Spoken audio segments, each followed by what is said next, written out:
Sergeant First Class Danny Kowalski grabbed the clipboard out of her hands, right in front of everyone. He didn't ask. He didn't hesitate. He just reached over, snatched the mission briefing document she was holding, and said loud enough for the whole room to hear, "These files aren't for tourists, sweetheart. Go find yourself a coffee and let the adults work." The room exploded with laughter. 23 of America's most elite special operator SEALs, Rangers Delta Force, all laughing at one quiet woman standing near the door. She didn't flinch. She didn't raise her voice. She just looked at him with those calm, unreadable eyes and said nothing. And that silence, that one moment of absolute stillness, was the beginning of something none of them would ever forget. If this story moves you, please subscribe to our channel, drop a comment below, telling us what city you are watching from. I want to see how far this story has traveled. Now let's go back to the beginning.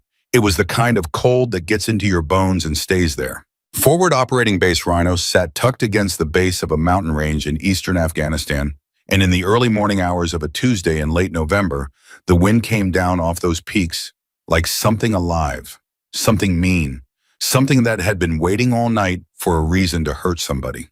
The base itself was a collection of reinforced concrete structures, sandbag walls, satellite dishes, and portable generators humming loud enough to drown out conversation. Guard towers stood at each corner of the perimeter, and the men inside them wore layered thermal gear and still felt the cold like a blade between the ribs.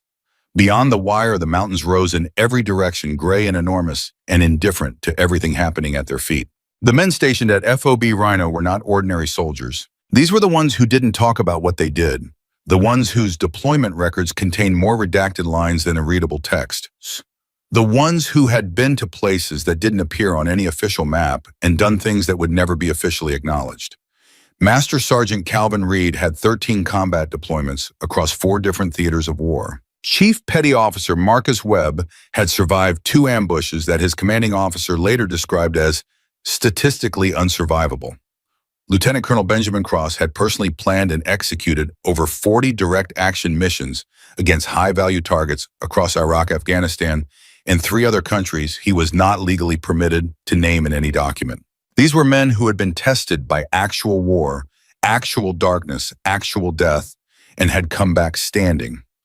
They took themselves seriously because the world had given them very good reasons to, which is exactly why when the dusty, white truck came rolling through the main gate at 0610 hours that Tuesday morning, and a single woman climbed out of the passenger seat carrying nothing but a worn canvas bag over one shoulder, no body armor, no military credentials clipped to her jacket, no weapon visible, no rank insignia, nothing.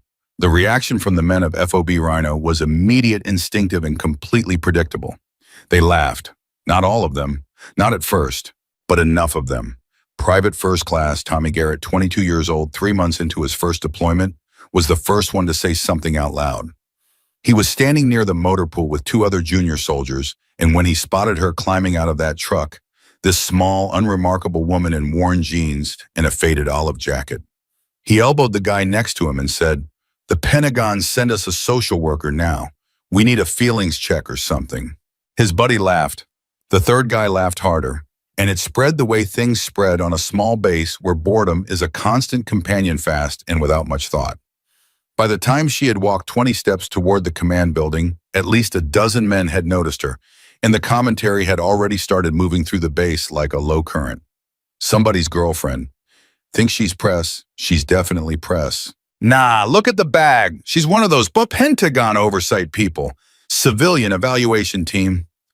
God help us. They sent us a babysitter. She heard every word. You could tell that she heard every word because there was something in the way she walked, not faster, not slower, not looking around to find the source of the voices that told anyone paying close attention that this woman had walked into rooms like this before. Rooms full of people who had already decided who she was before she opened her mouth. Rooms full of people who thought their judgment was their greatest weapon. She walked like someone who had learned a long time ago that other people's opinions were just noise. She walked like she was already thinking about something more important. Her name was not on the manifest. That was the first thing that bothered Sergeant First Class Danny Kowalski, who ran logistics and security clearances for incoming personnel at FOB Rhino and took both responsibilities extremely seriously. Kowalski was 37 years old, built like a man who had spent 20 years carrying heavy things, and he had a particular hatred for paperwork that didn't add up. He intercepted her just outside the command building. "Ma'am," his voice was not unfriendly, not yet. "I need to see your credentials and your authorization paperwork before you go any further." She stopped, reached into the canvas bag, pulled out a single manila envelope sealed and handed it to him. He opened it, looked at the first page, then the second. His expression didn't change, but something shifted behind his eyes. A flicker of something that wasn't quite confusion and wasn't quite concern, but was somewhere in between. "This is classified at a level I don't have clearance to verify on site," he said. "I know," she said. "You'll need to call Colonel Hargrove directly." Kowalski stared at her. "You know the colonel?" "We've never met," she said, "but he's expecting the call." There was a pause. A long one. Kowalski looked back down at the envelope, then back up at her, and in that moment, the expression on his face was the expression of a man who had been very confident about something 15 seconds ago and was now significantly less confident. "Wait here," he said. "Of course," she said. He went inside. She waited. She didn't check her phone. She didn't shift her weight or fidget or do any of the things that people do when they're trying to look patient. She just stood there in the cold, completely still, watching the mountains. Kowalski came back 4 minutes later. Whatever Colonel Hargrove had said to him, it had done something to his posture. He was standing slightly differently. Not at attention exactly, but something close. "You're cleared for the briefing room," he said. His voice had changed, not dramatically, but enough. "Thank you, Sergeant," she said and walked past him. Kowalski watched her go, and for just a moment before he put the professional mask back in place, his face showed something that none of the men making jokes nearby had the context to understand. He looked unsettled. The classified mission briefing was scheduled for 0800 hours, and by 0750, every seat in the room was filled with operators who represented the absolute cutting edge of American special operations capability. These were not men who were easily impressed. These were men who impressed each other, and even that was rare. Lieutenant Colonel Benjamin Cross stood at the front of the room next to a projection screen showing topographic maps of the Kunar province. Cross was 44 years old, gray at the temples, with the lean, economical build of a man who had never stopped training since the age of 18. He had the kind of quiet authority that didn't need to announce itself. When he spoke, people listened not because of his rank, but because his rank had been earned in ways that everyone in that room understood. "Gentlemen," he said, and then paused because the door had just opened, and the quiet woman in the olive jacket had walked in and taken a seat in the back corner of the room. Every head turned. The silence lasted maybe 3 seconds. Then from somewhere in the middle of the room came the voice of Chief Petty Officer Marcus Webb. "Excuse me, ma'am, but I think you might have the wrong building." Polite, even friendly, delivered with the easy confidence of a man who was absolutely certain he was correct. Several men around him smiled. "I don't believe I do," she said. The friendliness in Webb's voice didn't disappear exactly, but it sharpened a little at the edges. "This is a classified special operations briefing. You'd need top-level clearance to be in this room." "I know," she said. "I have it." Another pause, a slightly longer one. Cross spoke before Webb could respond. "She's cleared. She stays." And the way he said it, not angry, not defensive, just flat and final, ended that line of conversation immediately. But it did not end the looks. The quick glances exchanged between operators, the slight raising of eyebrows, the small private communications that pass between people who have worked together long enough to develop a wordless language for things like, "Who is she? Why is she here? And does someone want to explain this to the rest of us?" Cross clicked to the first slide. A satellite image, a compound in a mountain valley heavily fortified, surrounded by terrain that made direct assault both extremely difficult and extremely dangerous. 17 days ago, Cross said 3 American aid workers were taken by a network operating out of this compound near the Pakistani border. Intelligence confirms all 3 are still alive. They will not remain so indefinitely. He clicked to the next slide. Topographic data, elevation markers, guard positions. The compound sits in a natural bowl between 2 ridgelines. The terrain makes vehicular approach impossible without detection. Any assault team going in on foot will be exposed for approximately 400 meters before reaching the outer wall. He clicked again. Wind speed data, Atmospheric conditions. The single viable approach requires sniper overwatch from this ridgeline. He pointed to a position on the map, 1,400 meters from the compound's eastern wall, at altitude, in conditions that will include winds gusting to 40 kilometers per hour and near zero visibility due to cloud cover. The room was very quiet. 1,400 meters, said Master Sergeant Calvin Reed, not arguing, just confirming.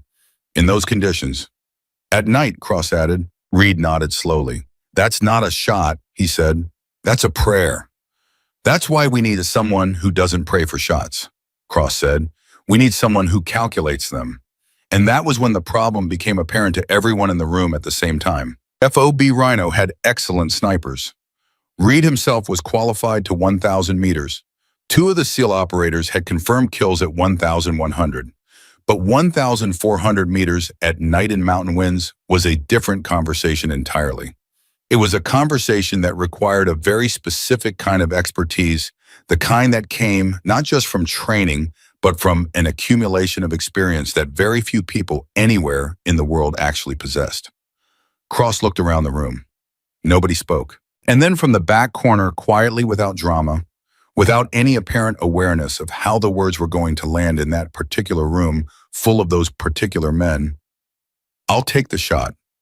The silence that followed lasted about 1 second. Then the room burst into laughter. Not cruel laughter, not all of it. Some of it was genuine, helpless, surprised laughter, the kind that escapes from your chest before your brain has a chance to stop it. The kind that comes when something so completely unexpected happens that your nervous system doesn't know how else to respond. But some of it was cruel. Kowalski's was cruel. A few of the younger operators, the ones who had the least experience and therefore the most to prove, let their laughter go on a beat too long, let it take on a shape and a sound that was designed to communicate something specific. You don't belong here, you couldn't possibly mean that, and the mere suggestion is funny. She waited. She had the patience of someone who had waited for much harder things. When the laughter died down, she said calmly, I'm not joking. With respect, ma'am, said Webb, and his voice had lost all traces of friendliness, now replaced by something that was professionally dismissive. A 1,400-meter shot in those conditions requires a long-range precision shooter with verified combat experience at extreme range. I don't know who you are or why you're in this room, but my name is on the mission attachment, she said. The one marked level 4 classified. You should read it. Webb looked at Cross. Cross was already looking at her. Something in Cross's expression was different from the rest of the room. Not quite recognition, but a kind of careful attention. The look of a man who had encountered unexpected things before and knew better than to react before he had more information. What's your background? Cross said. That information is classified above your current clearance level, she said. The room reacted to that. You could feel it, a kind of collective tightening, a bristling. Reed leaned forward. Ma'am, I say this with complete respect. I've been shooting at distance for 19 years. I have 42 confirmed long-range engagements in combat. The shot you're describing in those conditions is not something I would take with confidence. What makes you think? Because I've taken it, she said, multiple times in worse conditions. And she said it so simply, so without emphasis or performance, that the room didn't know what to do with it. Reed stared at her for a long moment. Then he looked at Cross. Then he looked back at her. Prove it, he said. She looked at him. Then she looked at Cross. Cross said range, 1,600 hours. Kowalski stood up so fast his chair scraped the floor. Sir, with respect. 1,600 hours, Cross repeated. And that was the end of the conversation. The words spread across the base the way words always spread, in places where boredom and tension live side by side, instantly, completely, with a momentum that couldn't be stopped even if someone had wanted to stop it. By 1545, there were 47 men gathered around the long-range firing range at the eastern edge of the base. Marines, SEALs, Rangers, Delta. Support personnel who had no business being there but came anyway because something in the air told them this was not an ordinary afternoon. Money was changing hands. Actual money and cash being passed back and forth between men who were very confident about the outcome, and a smaller number of men, very small, maybe 4 or 5, who had seen something in Cross's expression earlier that made them less willing to bet. Tommy Garrett had $50 riding on She misses the target completely. Three separate people had taken that bet. The targets had been set up at 800 meters, 1,000 meters, and 1,200 meters. Nobody mentioned 1,400 because the consensus was that she wasn't going to make it past 800. She arrived at the range at exactly 1,600 carrying a rifle case that nobody recognized. Long case, matte black, no manufacturer markings visible. She set it down on the shooting bench, opened it. The rifle inside was not standard issue anything. It was a precision instrument that several of the more experienced operators recognized as a highly customized long-range system, the kind of thing that ended up in the hands of people who needed to make shots that the standard equipment couldn't support. The murmuring started immediately. Where did she get that? That's not a rifle you just have. Somebody want to explain to me how a civilian walks onto a FOB with hardware like that? Reed was standing near the back of the crowd and arms crossed, watching, not laughing. He hadn't laughed since the briefing room. Something about the way she moved when she opened that case, methodical practice, zero wasted motion, had triggered something in his professional instincts. A small alarm, the kind that went off when something didn't fit the pattern.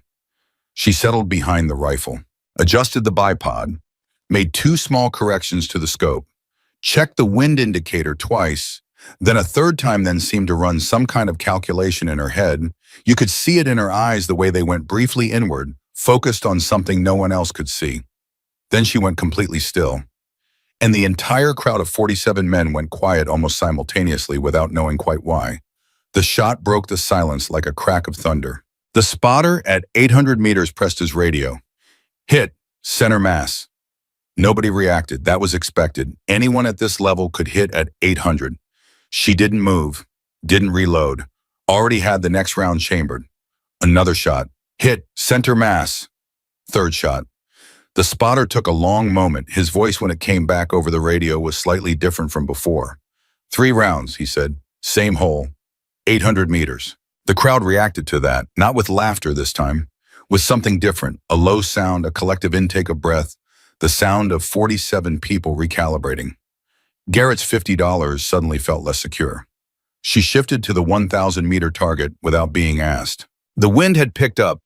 You could see the range flags moving not violently, but with the kind of irregular shifting movement that made long-range calculations significantly harder, because the wind wasn't consistent enough to calculate for in a simple linear way.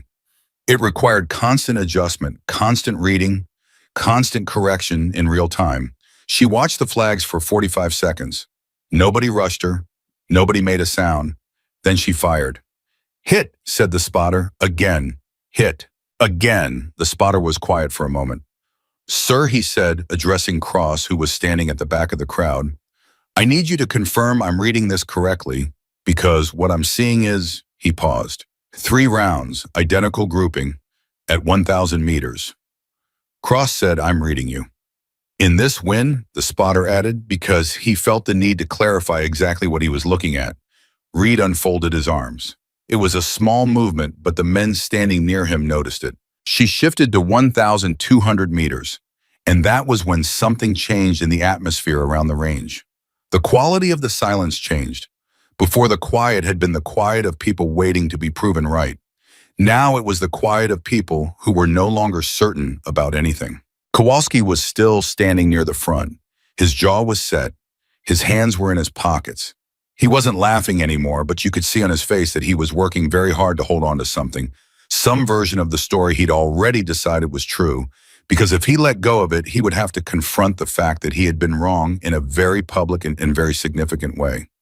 She fired the first round at 1,200 meters. The wind gusted at exactly that moment, a hard lateral push that should have pulled the round offline by a margin significant enough to show clearly on target. Hit, said the spotter. Then after a pause, dead center. She had read the gust, calculated for it, in real time in the moment of the shot. Reed stepped forward. He moved through the crowd like a man who needed to see something with his own eyes. He picked up a spotting scope from the equipment table, brought it to his eye, and looked at the 1,200-meter target. He stayed there for a long moment. Then he lowered the scope. His face was not the face of a man who had been proven wrong. It was the face of a man who was genuinely, deeply, professionally astonished And for a man like Calvin Reed, 19 years of shooting 42, confirmed combat engagements. Those two things were not the same. Being wrong meant you had made an error in judgment.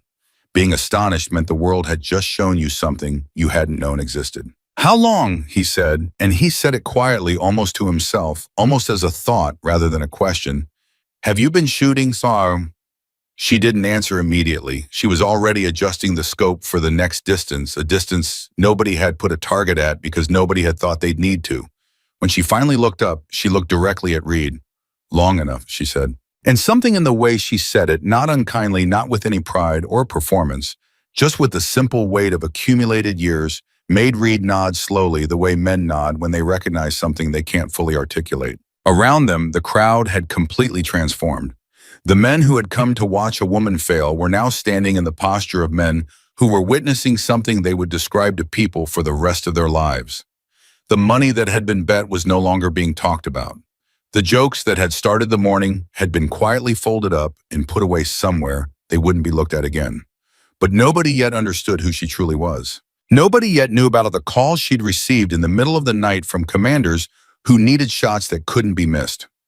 Nobody knew about the missions that didn't appear in any official record, the operations that had succeeded only because someone in an impossible position had made an impossible shot at the exact moment it needed to be made. Nobody knew that the woman standing at the firing line at FOB Rhino had been a ghost in the truest sense of the word, present in places where the most important things were decided invisible in every official account of those decisions. Tommy Garrett was very quiet. He was thinking about $50, and he was thinking about something else too, something harder to name, the particular discomfort of realizing you had been casually, carelessly cruel to someone who deserved better, and that the cruelty had been witnessed by people whose opinion of you mattered to you. Kowalski was thinking about the clipboard he'd grabbed out of her hands. He was thinking about how he'd done it in front of everyone. And he was thinking that he owed someone an apology, which was not a comfortable thought for a man who had not apologized for anything in quite some time. Cross walked to the front of the crowd. He stood beside Reed, who was still holding the spotting scope, and he looked at the 1,200-meter target for a moment, and then he looked at her. "Tomorrow night," he said, "I need you in the briefing room at 2100. Full mission planning review." She nodded once. "One more thing," Cross said. "I need your full credentials on file. Whatever clearance level is required, I'll get it authorized tonight." She reached into the canvas bag again, pulled out a second envelope, this one thicker than the first, and handed it to him. Cross took it, looked at the seal on the front, looked back at her. And something crossed his face, surprise maybe, or the beginning of understanding that the men around him couldn't quite read because it was subtle and it was fast, and he shut it down quickly. But Reed saw it. Reed was standing close enough to see it. And later that night in the operator's quarters, Reed would sit on the edge of his bunk and think about that expression on Cross's face. And he would try to figure out what Cross had seen on the front of that envelope that had produced that reaction, and he would come up with possibilities, theories, fragments of information from classified briefings he'd sat in over the years. Whispered stories that circulated through the special operations community about a shooter who didn't officially exist, about missions that had been quietly added to the win column without explanation, about a program so classified that most people who knew about it knew only one thing. The shooter they used was the best in the world, and no one in any official document had ever used a pronoun. Reed didn't say anything that night. He laid down on the bunk and stared at the ceiling of the quarters, listening to the wind come down off the mountains. Outside at the edge of the base, she was standing near the perimeter wire, looking out at the dark mountains. Not nervous, not excited, not performing confidence for an audience. Just looking, calculating angles maybe, reading wind patterns in the way the cold air moved across her face, cataloging the shapes and distances of things that most people looked at and saw only as landscape. She was already thinking about the ridgeline. She was already thinking about 1,400 meters. And she was already in the quiet of her own mind beginning the long process of solving a problem that most people in that base still believed was unsolvable. Because that was what she did. Not for recognition, not for applause, not for the satisfaction of proving anyone wrong, but because there were people in a compound in those mountains who had run out of time, and because she was the person who could get them out, and because She had never once in her career been in a position where someone needed her best and she had given them anything less. The cold wind came down off the peaks. She stood perfectly still, and somewhere above the clouds, invisible to anyone watching from the ground, the stars were doing what stars have always done, burning quietly without asking to be seen. That night, nobody slept well at FOB Rhino. Not Reed, not Kowalski, not Tommy Garrett, who lay on his bunk staring at the ceiling and turning that $50 loss over in his mind like a stone he couldn't put down. Not because of the money didn't matter. What mattered was what the money represented, a bet he had made with complete confidence, based on a judgment he had formed in about 4 seconds, about a person he had never met and knew absolutely nothing about. That was the part that kept him awake. Webb was awake too. He was sitting at the small desk in the corner of his quarters pretending to review mission maps, but his eyes kept drifting off the page. He kept replaying the moment in the briefing room, the moment he had smiled and told her she might have the wrong building. The easy, friendly confidence of that moment. The absolute certainty he'd felt that he was correcting a mistake, doing her a favor, saving her the embarrassment of being in a room she didn't belong in. He pressed his palms flat on the desk and stared at the map. He didn't like what he was finding when he looked at himself. Cross was in his office and he was on a secure phone, and the conversation he was having was not one he had expected to be having tonight. He had known when the envelope arrived on his desk 3 days ago that something unusual was coming. He had known that the clearance level attached to the incoming personnel file was higher than anything he had dealt with in 4 years of commanding operations at this level. He had requested additional information through 3 separate channels and received the same response each time: need to know only, authorization pending, standby. He had not expected her to be so young. That was the thought he kept returning to, even as the voice on the other end of the secure phone gave him information in clipped, careful sentences. She didn't look old enough to have the record they were now describing to him. And yet the numbers didn't lie. The dates didn't lie. The mission logs, the ones he was being read portions of because he still didn't have full clearance to read them himself, did not lie. "Say that last part again," Cross said quietly. The voice repeated it. Cross was quiet for a moment. Then, "How many?" the voice told him. Cross put the phone down very carefully, the way you put something down when your hands are not entirely steady, and he sat in his chair and looked at the wall and thought about what it meant to be the best in the world at something that nobody officially knew you were the best in the world at. At 0300 hours, Reed got up, pulled on his jacket, and walked to the common area. He was not surprised to find her there. Something told him she would be there, some instinct that had developed over 19 years of working with people who operated at high levels. The instinct that recognized a specific kind of mind, the kind that doesn't turn off, the kind that is always working, always calculating, always solving the next problem before the current one is finished. She was sitting at the table with a cup of coffee and a topographic map spread out in front of her. Not the mission map, a different one, a larger one that showed the entire valley system surrounding the target compound. Reed pulled out a chair and sat down across from her without asking. She looked up. "You're not going to ask me to leave?" she said. "No," he said. He looked at the map. "Can I look?" She turned it so he could see it more easily. He studied it for a moment. She had made small marks on it, pencil marks, precise and minimal. He recognized what they were immediately because he had made the same kinds of marks himself on maps for 19 years.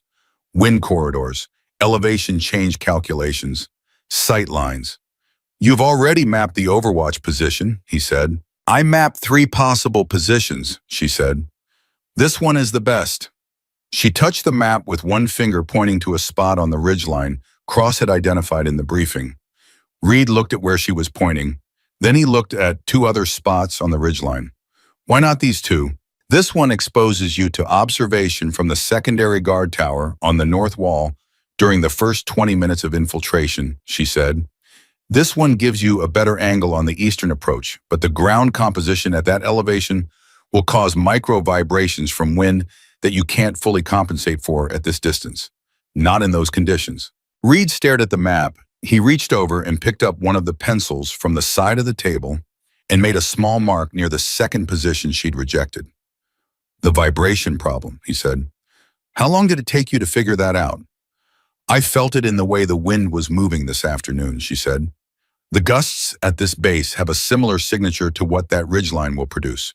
It's in the data too if you know what to look for." Reed put the pencil down.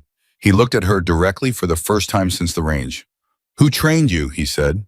She wrapped both hands around her coffee cup. Multiple programs. You wouldn't have direct knowledge of most of them. Try me, he said. She looked at him for a moment. Something moved behind her eyes. Assessment, maybe. The particular kind of assessment that happens when you're deciding how much to say to someone you don't know well, but who has just demonstrated that they deserve to be taken seriously. Fort Bragg, she said. Then a program that doesn't have a public name. Then 3 years attached to a unit that you definitely don't have clearance for. That unit, Reed said carefully, is it the one that operates out of Yes, she said. Reed was quiet. He looked at the map again. Something had just clicked into place, a fragment of information from a classified briefing. 18 months ago, a reference to a shooter assigned to a black program, a program so compartmentalized that even the men who benefited from its results were never told exactly what resource had been deployed on their behalf. Syria, Reed said slowly. Aleppo, about 3 years ago, there was an operation. 2 SEAL teams were pinned down in a building complex. The mission logs say they were extracted successfully, but the official report doesn't account for how the flanking positions were cleared. Nobody could explain how 6 armed positions on a rooftop 300 meters away were neutralized in under 2 minutes without the assault team moving. He looked up from the map. She said nothing. She didn't have to. That was you, Reed said. She took a sip of her coffee. Reed sat back in his chair. He pressed one hand over his mouth and stared at the ceiling for a moment, and then he brought his hand down and looked at her with an expression that was entirely different from anything he had shown her in the past 20 hours. Not admiration exactly, something more complicated than that. The expression of a man who is processing the gap between what he thought was true and what is actually true, and discovering that the gap is much larger than he expected. Those men, Reed said, the ones you extracted, do they know? No, she said simply. Does anyone know? A very small number of people with very high clearance levels, she said. That's the nature of the program. Reed leaned forward. His voice dropped not because anyone was nearby, but because the weight of what he was saying seemed to require it. How many operations? She looked at him steadily. More than you would expect, she said. Less than there should have been, because there were missions I wasn't deployed on that I could have helped with. Why weren't you? Because, she said, and her voice didn't harden, didn't sharpen, but something in it became very precise, very deliberate. There are people in positions of authority who find it very difficult to trust a resource they didn't expect to exist. And so they use me when they have no other option. And when the mission succeeds, the credit is distributed in ways that don't require anyone to explain how it actually happened. The words sat on the table between them like something heavy. Reed understood exactly what she was describing. He had been in this world long enough to know that it was not a meritocracy in every direction, that the machinery of recognition of credit, of acknowledgement of official record, operated on assumptions that didn't always accommodate reality. He had benefited from that machinery. He had never until this moment sat across the table from someone who had been systematically excluded from it. That's wrong, he said, not as a judgment, just as a statement of fact. Yes, she said, it is. They sat in silence for a moment. Then Reed said, what's your name? Your real name, not the file designation. She looked at him for just a moment longer than necessary. Alexandra, she said. Alex. Lakshwama, Reed repeated. He nodded once like someone confirming something. I'm Calvin. I know, she said. I read your record before I came here. Reed raised an eyebrow. Should I be flattered or concerned? Flattered, she said. Your long-range work in Helmand Province in 2019 was exceptional. The adjustment you made for temperature differential at that altitude, most people would have overcorrected. Reed stared at her. That engagement is classified. I know, she said. I had clearance. Reed opened his mouth, closed it, then against his will, against every instinct that told him he was supposed to be the experienced one here, the one doing the evaluating. He laughed, a short, genuine, slightly disbelieving laugh. Okay, he said, okay. And something shifted between them in that moment. Not friendship, exactly, not yet, but the beginning of something that could become trust. The particular bond that forms between people who operate at similar levels of expertise and have finally unexpectedly found someone they can actually talk to. By 0600, the base was waking up around them. The sounds of the morning shift beginning, generators cycling, boots on concrete, the smell of coffee from the mess hall drifting through the walls. She folded the map, stood up, picked up her empty cup. "Get some sleep," Reed said. "You too," she said, and she meant it, and she walked out of the common area with the same quiet, purposeful walk she'd had when she came through the gate the morning before. Reed sat at the table for a few more minutes. He was thinking about Syria. He was thinking about 6 armed positions neutralized in under 2 minutes, and a classified report that hadn't explained how, and 2 SEAL teams that had made it home because of something that nobody had put a name or a face to. He was thinking about how many other moments like that there must have been. He was thinking about what it cost a person to spend years being the reason things worked out without ever being allowed to be the reason things worked out. At 06:45, Kowalski found him still sitting there. "You talked to her?" Kowalski said. "Yeah," Reed said. Kowalski poured himself a coffee and sat down. He was quiet for a moment. Then, "I grabbed the clipboard out of her hands and," he said, "yesterday morning, in front of everyone." "I know," Reed said. "I heard about it." Kowalski wrapped both hands around his cup. He was not a man who talked about feelings. He was not a man who used words like regret easily or without cost. But something about sitting in that room at 06:45 in the morning, tired and raw and recalibrated by what the last 24 hours had shown him, made the usual defenses feel less available. "I need to fix that," he said. Reed nodded. "Yeah," he said. You do." The 2100 briefing that night was a different room from the one that had existed 24 hours earlier. The men filed in and took the same seats they'd had the night before, but the atmosphere was different. The easy confidence of the previous evening had been replaced by something more attentive, more careful. People were sitting differently forward, not back. Listening posture, not dismissal posture. She came in at exactly 2100 and took the same seat in the back corner. Nobody made a joke. Nobody told her she might have the wrong building. Cross began the briefing by laying out the updated intelligence on the compound, new satellite imagery showing a change in guard rotation, a shift in the timing of external patrols that created a window narrow but viable for an assault team to approach the outer wall. "The window is 11 minutes, Cross said. "If the assault team isn't at the outer wall in 11 minutes, the next patrol rotation closes the approach and we lose the element of surprise." "What's the distance from the insertion point to the outer wall?" Webb asked. 420 meters, Cross said, across open ground. The room was quiet for a moment, absorbing the math of that. 420 meters of exposed approach in 11 minutes with a sniper overwatch position, 1,400 meters away on a ridgeline in the dark in mountain winds. "The overwatch position needs to be established at least 30 minutes before the assault team moves," Cross continued. "That means our shooter needs to be in position on the ridgeline while it's still fully dark before the cloud cover shifts." He looked at the back of the room. Every head in the room turned with him. She was already looking at the map on the screen. She had a small notebook open on her knee, and she was writing something, numbers by the look of it, though from the front of the room you couldn't read what they were. "The 30-minute window works," she said without looking up. "I'll need a single support element to help carry equipment to the ridgeline base. From there, I work alone." "How long to establish a position once you reach the ridgeline?" Cross asked. 12 minutes, she said. "In the dark," Cross said, not challenging, confirming. "In the dark," she said.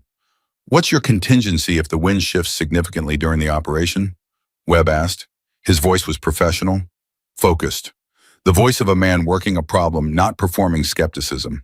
"I'll be reading the wind continuously from the moment I establish position," she said. "I can compensate for gusts up to 60 kilometers per hour with holdover adjustment. Beyond that, I call the shot if the window opens between gusts. Mountain wind at that altitude is cyclical. There will be windows." "And if there isn't a window when you need it?" Webb pressed. She looked up from her notebook and found him directly. "There will be," she said. "I've been in worse conditions. The math works." Webb held her gaze for a moment. Then he nodded, once slowly, the nod of a professional accepting a professional answer. And that was the moment, quiet, undramatic, almost invisible unless you were looking for it, that the room changed for the last time. Not the explosion of realization at the range, not the silence after the briefing room laughter, but something smaller and more significant, The moment when the men in that room stopped relating to her as a problem to be evaluated and started relating to her as a teammate to be trusted. It happened in real time. You could almost watch it move through the room. Cross moved to the timeline, extraction routes, radio protocols, rules of engagement, the operational details that turned a plan on paper into a plan that could actually be executed by human beings in the dark under pressure when everything was happening at once. She asked 3 questions during the briefing. Each one was precise and surgical, targeting exactly the one piece of information that her role required and that the briefing hadn't yet addressed. 3 questions in 2 hours, and every operator in the room noted them, because experience teaches you that the quality of a person's questions tells you more about their competence than almost anything else. When the briefing ended, Cross said, "Wheels up in 18 hours," and people began filing out. Kowalski stayed in his seat until almost everyone else had left. She was gathering her notebook, preparing to stand, when he said her name. Not ma'am, not sweetheart. Her name, which he had learned from Cross during an afternoon conversation that had also included an apology of sorts, not to her, but about her, which was not the same thing, and he knew it. "Alex," he said. She looked at him. He stood up. He was bigger than her by a significant margin, and in the stripped-down context of a FOB briefing room, with almost nobody else present, that size difference was somehow more noticeable than it had been in a crowd. He looked uncomfortable, not in a way that sought sympathy, but in the way that honest discomfort looks when a person is not trying to hide it. "Yesterday morning," he said, "the clipboard, what I said." "You don't have to," she started. "I do," he said. "I was wrong. What I did was wrong. I want you to know that I know that." She looked at him for a moment. Not coldly, not warmly, just directly, the way she looked at everything, as though she was seeing it clearly and deciding what it actually was. "Okay," she said. "Okay," he repeated. "Okay," she said again. "I appreciate it."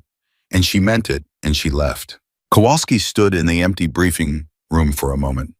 He had expected to feel better after saying it. He didn't quite.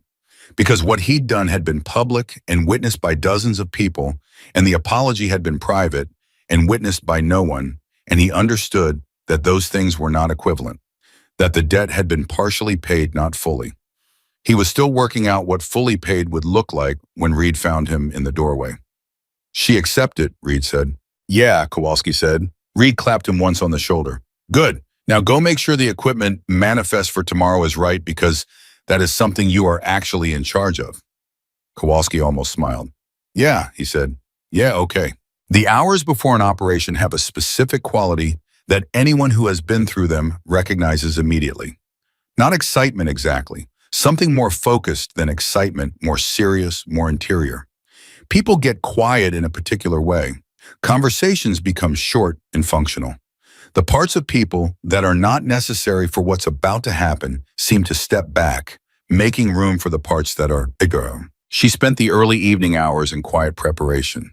Equipment check, ammunition check, mental rehearsal of the sequence, the infiltration route to the ridgeline, the position establishment protocol, the sequence of targets, the communication rhythm with the assault team. Webb found her near the armory at 2300.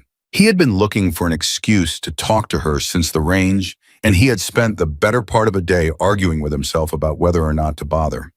He had landed on yes because he was not a person who let important things go unsaid, and what had happened in the briefing room the previous morning was important in a way that had nothing to do with the mission.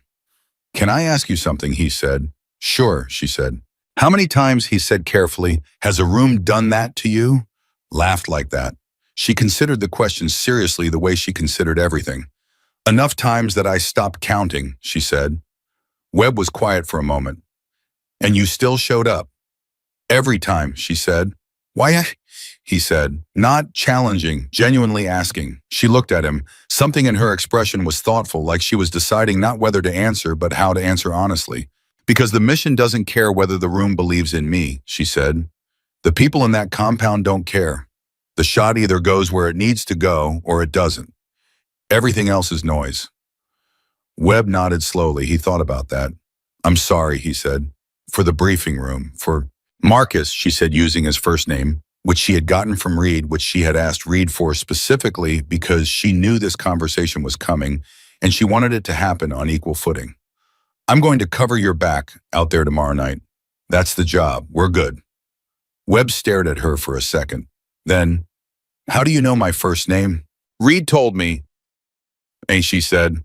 He also told me your confirmed range record, your engagement history, and that you put hot sauce on literally everything you eat, which I find deeply concerning. Webb blinked. Then for the first time in 2 days, he laughed. A real laugh, genuine, surprised, relieved. I have a condition, he said. It's medical. It's concerning, she said, but I'll still cover your back. He walked back toward the quarters with the particular lightness of a man who had put something down that had been getting heavier all day.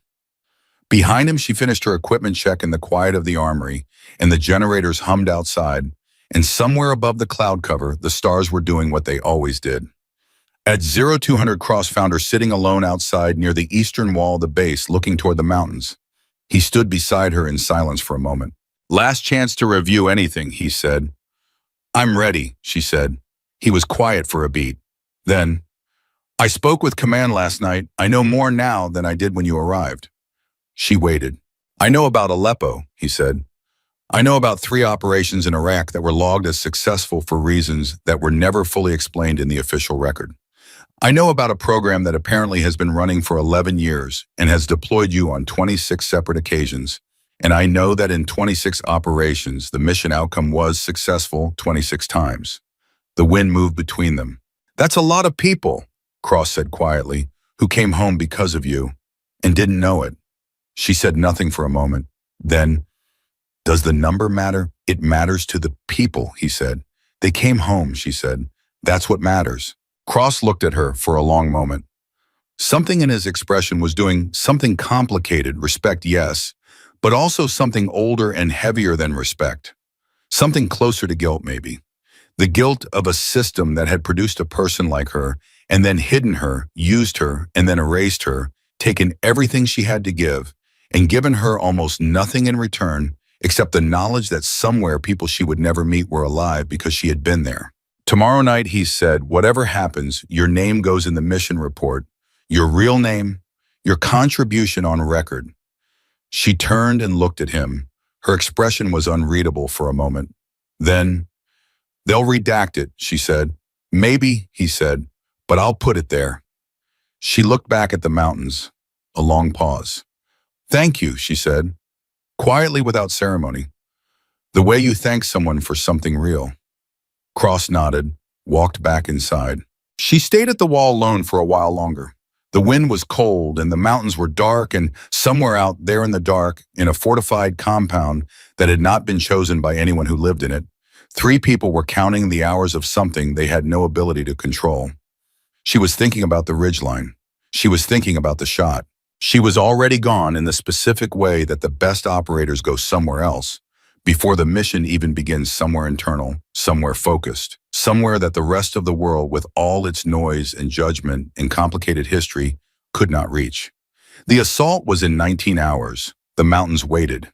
19 hours sounds like a long time until you're living inside them. The base moved through that Tuesday with a specific kind of controlled tension, the kind that experienced operators recognize immediately and civilians never quite understand. It wasn't fear. Fear is loud and scattered.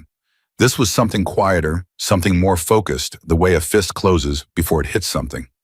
Every man on FOB Rhino who knew about the operation, and by midday, most of them was moving through his hours with that particular interior stillness that comes when something real and irreversible is approaching and there is nothing left to do but be ready for it.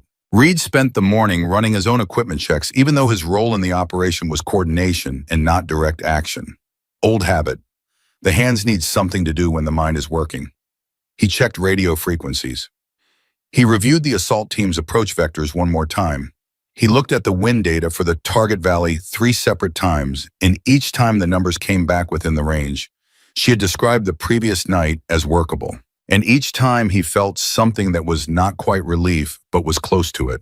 At 1100 hours, Webb found Reed in the equipment room. You think she's slept? Webb asked. Reed didn't look up from the radio he was checking. You think she needs to? Webb thought about that. I think she probably hasn't, he said, and I think she's fine. Then you answered your own question, Reed said. Webb picked up a spare battery pack from the table, turned it over in his hands. Calvin, he said, what Cross told us this morning in the pre-brief, the 26 operations number. You believe that? I believe it, Reed said. 26, Webb said quietly, and we didn't know. None of us knew. Some things work better when nobody knows, Reed said. Then he paused, put the radio down, and looked at Webb directly. But that's not the same as it being right. Webb set the battery pack down. No, he said. It's not. They didn't say anything else about it. They didn't need to. The weight of the thing sat between them without needing to be described any further, and they both went back to their work with the quiet efficiency of men who have learned that some truths are better carried than discussed. At 1400 hours, Cross assembled the full assault team for final mission confirmation. 12 operators, 4 SEALs including Webb, 3 Rangers, 2 Delta, 3 Marine Recon. Every one of them with combat experience that most people would find incomprehensible. Every one of them about to walk into a mountain valley in the dark and trust their lives to a woman most of them had been mocking 48 hours ago. Cross went through the mission timeline in one final time. Insertion by helicopter at 0130 hours. Infiltration on foot from the landing zone to the compound approach, 40 minutes estimated. Assault team holds at 400 meters until Overwatch confirms position established and sightlines clear. On ghost mark, the 11-minute window opens. Breach, extract, exfil. Questions, Cross said. One of the Ranger Sergeant First Class Derek Moss raised his hand. Rules of engagement on the Overwatch position if the team is compromised before the breach. Ghost calls it, Cross said. She has full discretionary authority on any target that presents a threat to the assault team. She doesn't need to wait for confirmation. Moss nodded. He looked toward the back of the briefing room where she was seated. He looked at her for a moment with the particular expression of a man recalculating a risk assessment in real time. Then he looked back at Cross and nodded again. The second nod was different from the first, more settled, more certain. One more thing, said Delta operator Captain James Okafor, who had said almost nothing in either of the previous briefings. He was a man of very few words delivered with very high precision, and when he spoke, people listened. The shot at 1600 meters, the vehicle shot, is that confirmed as within operational parameters, or is that a contingency? Cross looked at her. Contingency, she said, but I'll take it if it opens. Okafor studied her. At 1600 meters, moving target. Through the rear window, she said, quarter panel penetration driver's compartment. I'll need the vehicle to be moving in a straight line for approximately 4 seconds. Okafor was quiet for a moment. Then he said, I've heard of a shot like that. In the operational community, people said it was a myth. She said nothing. Was it a myth? Okafor asked. She met his eyes. No, she said. Okafor looked at her for 3 full seconds. Then he nodded once, a single slow, deliberate nod, and sat back in his chair. The room registered that exchange. Okafor was not a man who gave that kind of nod to myths. At 1600 hours, Kowalski appeared at the door of the equipment room where she was doing her final gear check. I need to go over the weight distribution on the Overwatch kit, he said. Protocol requires Kowalski, she said. He stopped. I know what you're doing, she said, without looking up from the equipment, and I appreciate it, but I've packed this kit 100 times. He stood in the doorway for a moment. I know, he said. He stopped, started again. I want this to go right. She looked up at him. It will, she said. And the way she said it was not bravado, not reassurance for his benefit. It was a statement of professional fact, the kind that comes from a person who has been in dark valleys on cold ridgelines and knows exactly what they are capable of. Go make sure the helicopter maintenance log is current, she said. That I actually need you for. Kowalski almost smiled. Yes, ma'am, he said. And he said it differently than he had said anything to her before. Not with the institutional politeness of a soldier addressing a superior, but with something that was personal and genuine. Something that cost him something to give. He left. She went back to her equipment. At 2200 hours, the base was running on minimum lighting and full operational silence. The mission was 3 hours and 30 minutes out. Operators were in their final rest cycles or final equipment checks. The common areas were empty. The guard towers were at full manning. Reed found her one more time outside near the eastern wall in almost exactly the same spot where Cross had stood with her the night before. How do you feel? He said. She considered the question. Ready, she said. That's not what I asked, he said. She looked at him. A pause. Then focused, she said. The way you get when everything else goes quiet and there's only the problem in front of you. I know that feeling, he said. I know you do, she said. They stood in the cold air for a moment. Above them, the cloud cover was thick and complete, blocking every star. Calvin, she said, yeah. If something goes wrong out there, nothing's going wrong, he said immediately. I'm not being pessimistic, she said. I'm being professional. If something goes wrong, the mission priority is the hostages. The assault team does not abort for me. That's not a request. It's a standing order that I need you to personally make sure Cross understands. Reed looked at her. His jaw was tight. Alex, promise me, she said, not dramatically, just directly, the way she did everything. Reed held her gaze for a long moment. The wind moved between them. Yeah, he said. Okay. Thank you, she said. They stood together for another minute in silence. Then Reed went inside and she stayed at the wall alone, and the mountains beyond the wire were enormous and dark and absolutely still.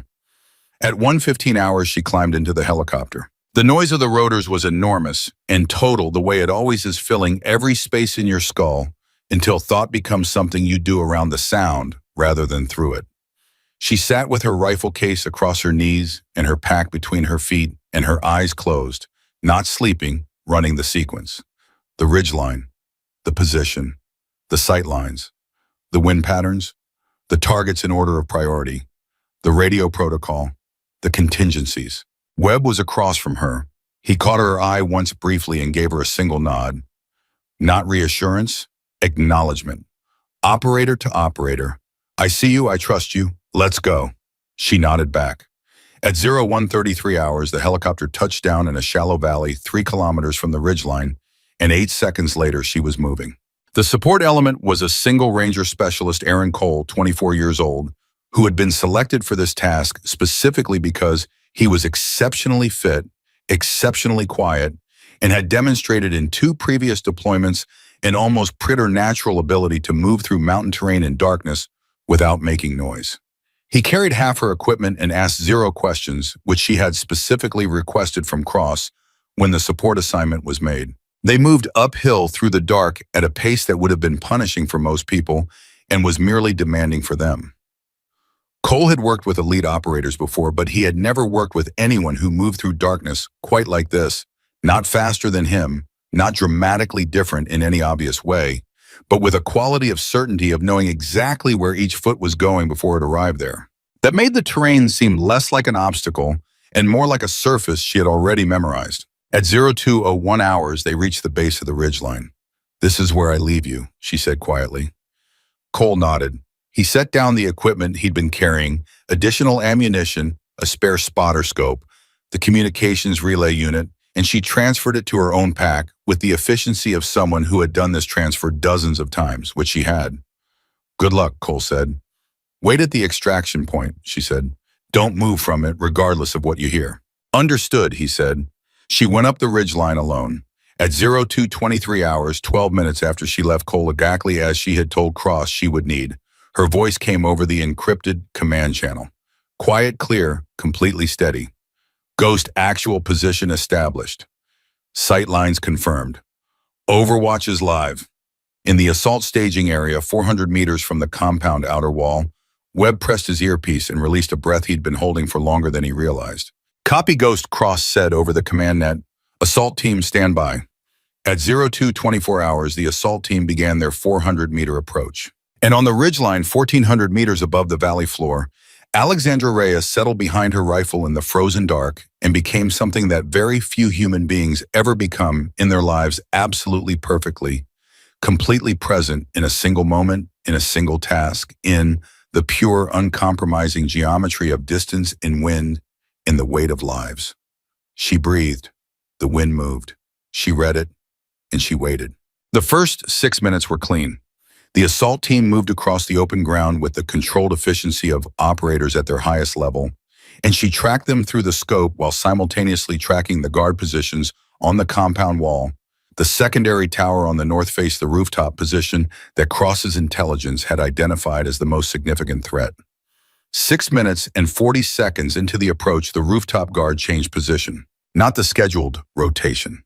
An unscheduled movement, the guard walking to the southern edge of the roof and stopping there, looking out over the approach ground, holding a position that put his sightline directly across the path the assault team was currently moving through. "Ghost, I have a rooftop position, south face unscheduled," she said into the radio. Her voice was identical to how it had been when she'd established position. No elevation, no urgency, pure information. "Copy," the cross said. "Assault team hold." The team stopped. 14 operators going flat in the dark 400 meters of open ground between them and the wall, a guard on a rooftop who might or might not be looking directly at the place where they had just frozen. 22 seconds of silence on the command net. Then the guard turned and walked back to the interior of the roof. "Rooftop position clear," she said, resuming standard pattern. "Assault team, you have a window. Move." The team moved. At 0238 hours, they reached the outer wall. "Team at wall," Webb said quietly. 11 minutes to breach." "Copy," Cross said. "Ghost, confirm Overwatch status." "Overwatch is live," she said. "Eastern approach clear. North tower guard rotation in 4 minutes. You have time." What happened next happened fast. The breach team set the charge on the outer gate. Controlled explosion, small, precise, designed to open a door without announcing a war. The gate came open. The first 2 operators went through, and that was when the night broke apart. Because somewhere in the compound, something had been wrong for longer than the intelligence had known. A secondary alert system not in any of the reconnaissance data, not flagged in any satellite imagery, triggered the moment the gate charge detonated, and before the third operator had cleared the threshold, the compound erupted. Lights, voices, the sound of men running on packed earth and stone, and then gunfire. It came from the northern guard tower. First, a burst of automatic fire that hit the ground 6 feet to the left of Webb and sent him diving behind a low stone wall that offered cover, but not much of it. 2 more operators went down behind him, pressing flat returning fire at a muzzle flash that was 60 meters away and partially obscured. "Contact North Tower," Webb called over the net. His voice completely controlled the voice of a man who has been shot at enough times that the experience has been integrated rather than alarming. "Taking fire. Suppressing." She had already moved. The North Tower Guard had been her primary threat assessment since she established position, and in the 14 seconds between the gate charge detonating and Webb's call over the net, she had already calculated the shift in wind, already adjusted for the elevation change between her position and the tower, already found the target in her scope through the smoke and the dark. The shot broke. The North Tower went silent. "North Tower clear," she said. But the compound was not clear. Far from it. 3 more positions had activated 2 rooftop emplacements on the eastern building and 1 ground-level position near the inner courtyard that had an angle on the breach team's approach to the main structure. All 3 opened up within seconds of each other, and in those seconds, the assault team went from controlled breach to active firefight, which was the worst possible scenario in a compound where 3 hostages were somewhere inside, and the rules of engagement required absolute precision about what you were shooting at and why. "Ghost, I need east roof 2 positions," Okafor called. He was moving, you could hear it in his voice, the compression of movement through the communication, the way words get shaped differently when the body is also doing something at the same time. "I cannot advance on the main structure while those positions are active." "I see them," she said. What she was doing at that moment was something that very few people anywhere in the world could have done. She was working 2 targets simultaneously, not firing simultaneously, because that's not how it works, but tracking both targets in sequence, calculating both firing solutions in the space of seconds, deciding which one presented the greater immediate threat and therefore needed to die first. Then the interval required to shift to the second target before it could do what it was clearly attempting to do. First shot. East roof position, 1 clear. The second target had moved. Partial cover behind a low parapet. She could see the crown of a head and the barrel of a weapon in 4 inches of shoulder. 4 inches at 1,400 meters. In wind. She breathed. She waited for the gust to pass. The space between gusts was approximately 3 seconds. She had taken harder shots. Second shot. East roof position, 2 clear. "Copy," Okafor said, and you could hear him moving the assault team surging forward toward the main structure with the momentum of men who now had a path where seconds ago there wasn't one. But the ground-level position in the inner courtyard was still active, and it had an angle that she couldn't clear from her current position because the compound's interior wall was blocking her sightline. She said so immediately. Ghost to all elements, inner courtyard position is outside my sightline. I cannot clear that target from current position. Copy, Webb said. Delta element inner courtyard is yours. Moving, Okafor said. What happened in the next 90 seconds was controlled chaos at its most professional, the particular organized violence of elite operators working a problem together in real time, each person doing exactly what they were trained to do, each person trusting the others to do the same. She tracked the perimeter. She cleared 2 additional threats that appeared on the north wall in the first 40 seconds, a guard who had come out of a secondary structure in response to the noise, and a man with an RPG launcher who had appeared on a flat roof on the western side of the compound and was attempting to get an angle on the assault team's position. The RPG was the shot that made Reed, listening on the command net back at FOB Rhino, close his eyes for a moment in something that was not prayer but was close to it. Because an RPG round in that courtyard among those operators in that confined space was not something that people walked away from. She saw him at the same moment he raised the launcher. The shot went 1,200 meters to a moving target on an elevated position in a wind gust that was tracking at 38 kilometers per hour from the northwest. 1 round. The man with the RPG launcher went down. West roof, RPG. Element clear, she said. Her voice had not changed. All elements perimeter is clean. You have the interior. Reed at FOB Rhino opened his eyes. Beside him, the radio operator was staring at the communications panel with an expression that was not professional at all. It was the expression of a young man witnessing something he did not have adequate context for and would spend a long time afterward trying to process. Who is she? The radio operator said quietly, not to anyone in particular, just the words escaping. Reed looked at him. She's the person who just saved your friend's life, he said, and nobody's going to tell you her name. Inside the compound, the breach team had reached the main structure. The hostage location had been confirmed by intelligence as the basement level accessible through a trapdoor in the main building's eastern room. Webb took the eastern room with 2 rangers while Okafor and his Delta operator cleared the approach corridor. 2 guards inside the structure, both neutralized in under 8 seconds by operators working in confined space with the efficiency that comes from having done it before many times in similar places under similar pressure. The trapdoor, the basement, and 3 American aid workers alive, terrified, physically weakened from 17 days of captivity, but alive. At 02:59 hours, Webb's voice came over the command net. We have all 3, he said, all 3 ambulatory.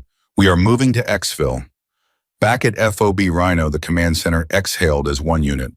Not celebration, not yet, not while people were still outside the wire, but the release of a specific held breath, the breath that every operation holds from the moment the first boot touches ground until the moment someone confirms the primary objective is achieved. Cross pressed his radio. Ghost primary objective achieved. Assault team is moving to Xville. Maintain overwatch until team clears the compound perimeter. Copy, she said. Overwatch is live, but the operation was not over. Because the intelligence that Cross had built the operation around had been almost perfect. Almost. The one thing it had not accounted for was the vehicle. At 03:04 hours, a dark SUV that had been parked in an interior garage not flagged in any reconnaissance image, because the garage door had been closed during every satellite pass, came through the compound's secondary vehicle gate at high speed and turned north toward the Pakistan border. In the vehicle, the man who ran the network, the man whose death or capture the operation had been specifically designed to enable, the man who, if he crossed that border in the next 11 minutes, would be functionally beyond reach for an unknowable period of time, with consequences for future operations that Cross did not want to calculate. Vehicle exits secondary gate, she said immediately. I have a visual. Target individual confirmed in rear passenger position. Cross was already at the command table. Ghost, can you? Give me the call, she said. Cross looked at the board in front of him. He looked at the distance. He looked at the direction of travel, the speed of the vehicle, the window of time before it reached the border and ceased to be a viable target. He looked at the operational record that had been read to him over a secure phone 2 nights ago. He made the call. Ghost, you are weapons-free on that vehicle. Authorization cross 7 actual. Copy, she said. What happened next became, in the years that followed, one of those things in the special operations community that gets talked about in specific rooms, among specific people. Never publicly, never officially, but in the way that extraordinary things get acknowledged among professionals who understand their significance. The vehicle was moving approximately 60 kilometers per hour on a dirt road that ran straight north for approximately 400 meters before curving into a narrow valley pass. She needed 4 seconds of straight travel. The vehicle was approximately 1,600 meters away. She tracked it, let it run, watched the road ahead in her scope, found the straight section, calculated the timing. The vehicle hit the straight section. She breathed once, waited 1 more second for a gust to pass, and fired. The shot traveled 1,600 meters through cold mountain air in approximately 2 seconds, penetrating the rear window of the vehicle and covering the distance between her and the result faster than sound could follow. The vehicle went off the road and stopped. A silence that lasted exactly 4 seconds. Then, over the command net, the voice of the surveillance drone operator who had been tracking the vehicle from altitude. Vehicle is stopped. No movement. Target is down. The command center at FOB Rhino was absolutely silent. Cross stood at the command table. He was looking at the tactical display, and he was not moving, and his face was the face of a man who has just watched something happen that he will spend a long time thinking about afterward. Ghost, he said. Confirm status. Overwatch is clear, she said. Assault team has a clean exfil corridor. All threats neutralized. Cross pressed the radio 1 more time. Outstanding work, he said. It was not the most eloquent thing he had ever said, but it was what came out when he opened his mouth, because it was true, and because in that moment, truth was the only thing that seemed adequate. Reed beside him said nothing. He was looking at the tactical display showing the assault team moving toward the exfil point. 12 operators and 3 hostages, all of them alive, all of them moving. None of them knowing with complete certainty how many times in the past 40 minutes the balance had tipped in their direction because of a woman alone on a ridgeline in the dark. Tommy Garrett was in the command center too, because he had found a reason to be there that nobody had questioned. He was 22 years old and he had just listened to 40 minutes of a combat operation over a radio, and he was standing against the back wall with both hands pressed flat against the concrete behind him, not because he needed to steady himself physically, but because he needed to feel something solid. At 0341 hours, the assault team reached the exfil landing zone. Helicopter inbound. 30 seconds out. Cross looked at Reed. Get word to the ridgeline. She needs to move for pickup. Reed pressed his radio. Ghost exfil is active. LZ 2:30 minutes. A pause, then copy, moving. Reed released his radio and looked at the board and breathed. At 0412 hours, the first helicopter touched down at FOB. Rhino and Webb came off it with both hands steadying one of the hostages, a woman in her 40s who was walking, but barely, who had spent 17 days in a basement, who was blinking at the lights of the base with an expression of complete incomprehension. Webb got her to the medical team, handed her off, turned around and looked at the sky. The second helicopter was 3 minutes out. She was on it. And Reed was standing on the landing pad in the cold with the rest of the command element, watching the sky to the east. Because there was something they needed to do when she landed. Something that had been decided in the hours after the operation ended quietly, without announcement, by the men who had stood at a firing range 2 days ago and learned something about themselves that they were not fully comfortable with, but were committed to addressing. The helicopter came in low over the eastern wall, rotors hammering, and touched down with a thud that you felt in your chest. The door opened. She climbed out. She was dirty and exhausted and moving with the particular heaviness of someone who has been still and cold for a very long time and is now using muscles that had gone to sleep, and her rifle case was over one shoulder and her pack was over the other, and she looked like exactly what she was, a person who had just spent hours alone on a mountain doing one of the hardest things any human being can do and done it without error. She looked up and stopped. Because standing on the landing pad in the pre-dawn dark were 37 operators. Marine SEALs, Rangers Delta. The men who had laughed at her 48 hours ago. The men who had made the bets and said the words and done the things that cannot be unsaid or undone, only acknowledged and carried. They were standing in formation, not ordered to, not by rank or protocol or any official instruction. They were standing there because they had chosen to be there. And at the front of that formation, the legendary SEAL commander, who had spent 3 decades earning a reputation that no one at FOB Rhino had ever dared to question, cross-stepped forward. And in front of every person on that landing pad in the cold pre-dawn air, with the helicopter rotors still winding down above them, he raised his hand to his forehead in a salute, not because of rank, not because protocol required it. Because warriors recognize greatness when they see it, and because some things need to be done in front of witnesses, and because the debt that had been created 2 days ago on that base needed to begin being repaid in a way that was public and real and permanent. She stood there for a moment, and then she returned the salute, and one by one, without being told, to every operator on that landing pad, followed Cross's lead. 37 men, saluting the woman they had laughed at. And the silence that settled over FOB Rhino in that moment was the specific silence of a truth being acknowledged imperfectly, incompletely, but genuinely, which is the only way human beings ever acknowledge the truths that cost them something to face. Reed was the last one to lower his hand. He held it a beat longer than the rest, not for ceremony. Because Calvin Reed, 19 years, 42 engagements, a man who had seen more of what human beings were capable of than most people ever would, needed 1 extra second to look at her and let the full weight of what he had witnessed in the past 40 minutes settle completely into his understanding of the world.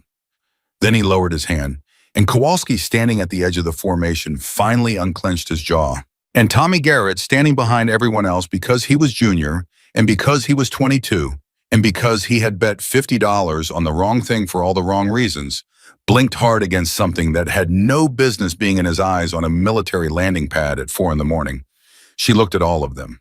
And then she walked through them toward the debrief room, because the operation wasn't officially over until the debrief was complete, and she was not a person who left things incomplete. And as she walked past him, Reed heard her say quietly, not to anyone in particular, maybe to herself, a single sentence. "Same as it ever was," she said, not bitterly, not with self-pity, with something that was harder to name than either of those things. Something that sounded to Reed like the particular piece of a person who has done what they came to do and needs nothing from the world's response to it. Reed watched her go, and then he followed her, because there was still a debrief to do, and he was part of it, and because he was not yet done learning from this woman, and he suspected he was not going to be done for a long time. The debrief room smelled like cold coffee and the specific kind of exhaustion that lives in people who've been running on adrenaline for hours and are now being asked to convert that experience into words and timelines and precise sequential recollection. It was 0447 hours. 12 operators sat around the table. 3 of the hostages were in the medical bay on the other side of the base. The helicopter crews were in post-flight. Outside, the sky was beginning to consider the possibility of morning, that particular dark blue that comes before light that hour, that feels like the world is holding its breath before it decides to keep going. Cross sat at the head of the table. Reed was to his left. She was near the middle rifle case propped against the wall behind her chair pack on the floor beside her boots. She was drinking water, not coffee water, with both hands wrapped around the bottle, and her elbows were on the table, and she was the only person in the room who looked both completely spent and completely present at the same time. Cross opened the debrief the way he opened every debrief, chronologically, from insertion to exfil, timestamps, positions, decisions, outcomes. The machinery of official record turning the raw material of a violent night into something that could be written down and filed and read by people who had not been there. He went around the table in order. When he got to her, she spoke for 11 minutes. Precise, sequential, 0 unnecessary words. She gave him timestamps he didn't have from any other source. She described wind conditions at the Overwatch position in terms that the mission meteorologist sitting in the corner of the room leaned forward to hear more clearly. She gave him exact distances, exact adjustments, exact corrections made in real time for conditions that deviated from the pre-mission projections. When she was done, the room was quiet for a moment. Then Moss, the ranger sergeant who had asked the rules of engagement question in the final briefing, said, "The RPG, West Roof, you called that before I even saw the launcher." "I saw the position change 20 seconds before he raised it," she said. 20 seconds, Moss repeated. "The way he moved to that corner of the roof," she said, the angle he was tracking, his body positioning. He wasn't looking for a way out. He was looking for a firing lane. Moss stared at her. "I've done 6 deployments," he said. "I would not have called that." "You would have," she said, "eventually." "Not in time," he said, "not with the team in that position." She said nothing because there was nothing to say that would have been useful. The shot had been taken. The outcome was what it was. Discussing what might have happened in a different version of events was not productive, and she was not interested in things that were not productive. But Moss was not letting it go, and not because he was being difficult. He was letting it land, which is different, the specific process of absorbing a truth that has personal stakes that isn't abstract, but is instead directly connected to the fact that he was sitting in that chair, at that table in that room, which required a specific sequence of events that included a shot she had taken from 1,400 meters in the dark. "Thank you," he said, quietly, looking at the table, then looking up at her. "I want that said out loud and in this room. Thank you."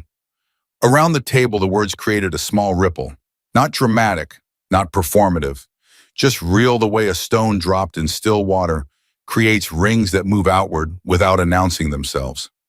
Webb said, "Same for the North Tower. I was about 4 feet to the right of where that burst hit. Maybe less." Okafor said, "The east roof position 2, the partial cover shot.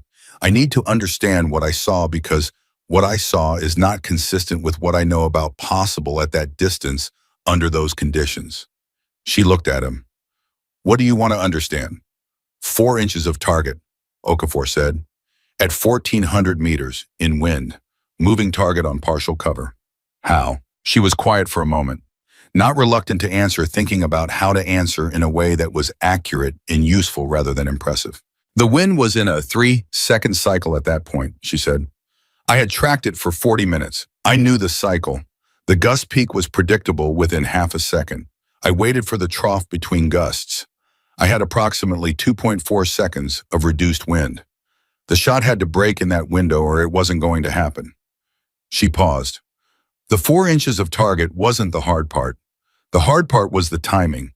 If I'm half a second late on the break, the gust catches the round at 800 meters and I miss by enough to matter." Okafor stared at her. "Half a second." "Maybe less," she said. The room absorbed that. Cross looked up from his notes. "The vehicle shot," he said. He said it neutrally without inflection, but everyone at the table knew what those 3 words represented. "Walk me through it." She did, calmly, technically, in the same sequential style she had used for everything else. Vehicle speed estimated at 62 kilometers per hour. Road geometry, 400 meters of straight travel before the curve. Distance at the moment of the shot, 1,640 meters. Wind, a momentary lull, 3 seconds caught between the tail of one gust and the leading edge of the next. Firing solution calculated in real time. Shot break at the halfway point of the straight section, giving the round and the vehicle approximately equal time to arrive at the same point. When she finished, the meteorologist in the corner said in a very quiet voice, "That lull, I clocked it on the instruments. It was 2.8 seconds. She looked at him. "I know," she said. "I felt it go to 2.8 in the last 40 seconds of the vehicle's approach. I adjusted." The meteorologist looked at Cross. He didn't say anything. He didn't need to. Cross closed his notebook. He put both hands flat on the table. And he did something that nobody in the room had seen Benjamin Cross do in any briefing, debrief, or operational context in recent memory. He paused. Not to think, not to organize. Just paused. The way a person pauses when they are about to say something that matters to them personally, not just professionally. "I need to tell this room something," Cross said. "And I need it understood that what I'm about to say is a matter of official record because I am putting it in the mission report tonight, and I am requesting that it not be redacted, and I am prepared to argue that request up whatever chain it needs to go up." The table was completely still. "Chief Warrant Officer Alexandra Reyes," Cross said, using her full rank and name for the first time in any group setting since she had arrived at F.O. Brino, "executed 11 separate precision engagements tonight under conditions that exceeded the established operational parameters for long-range precision fire. She neutralized every threat to the assault team without a single engagement error. She enabled the recovery of 3 American citizens who would not have survived another 48 hours in that compound.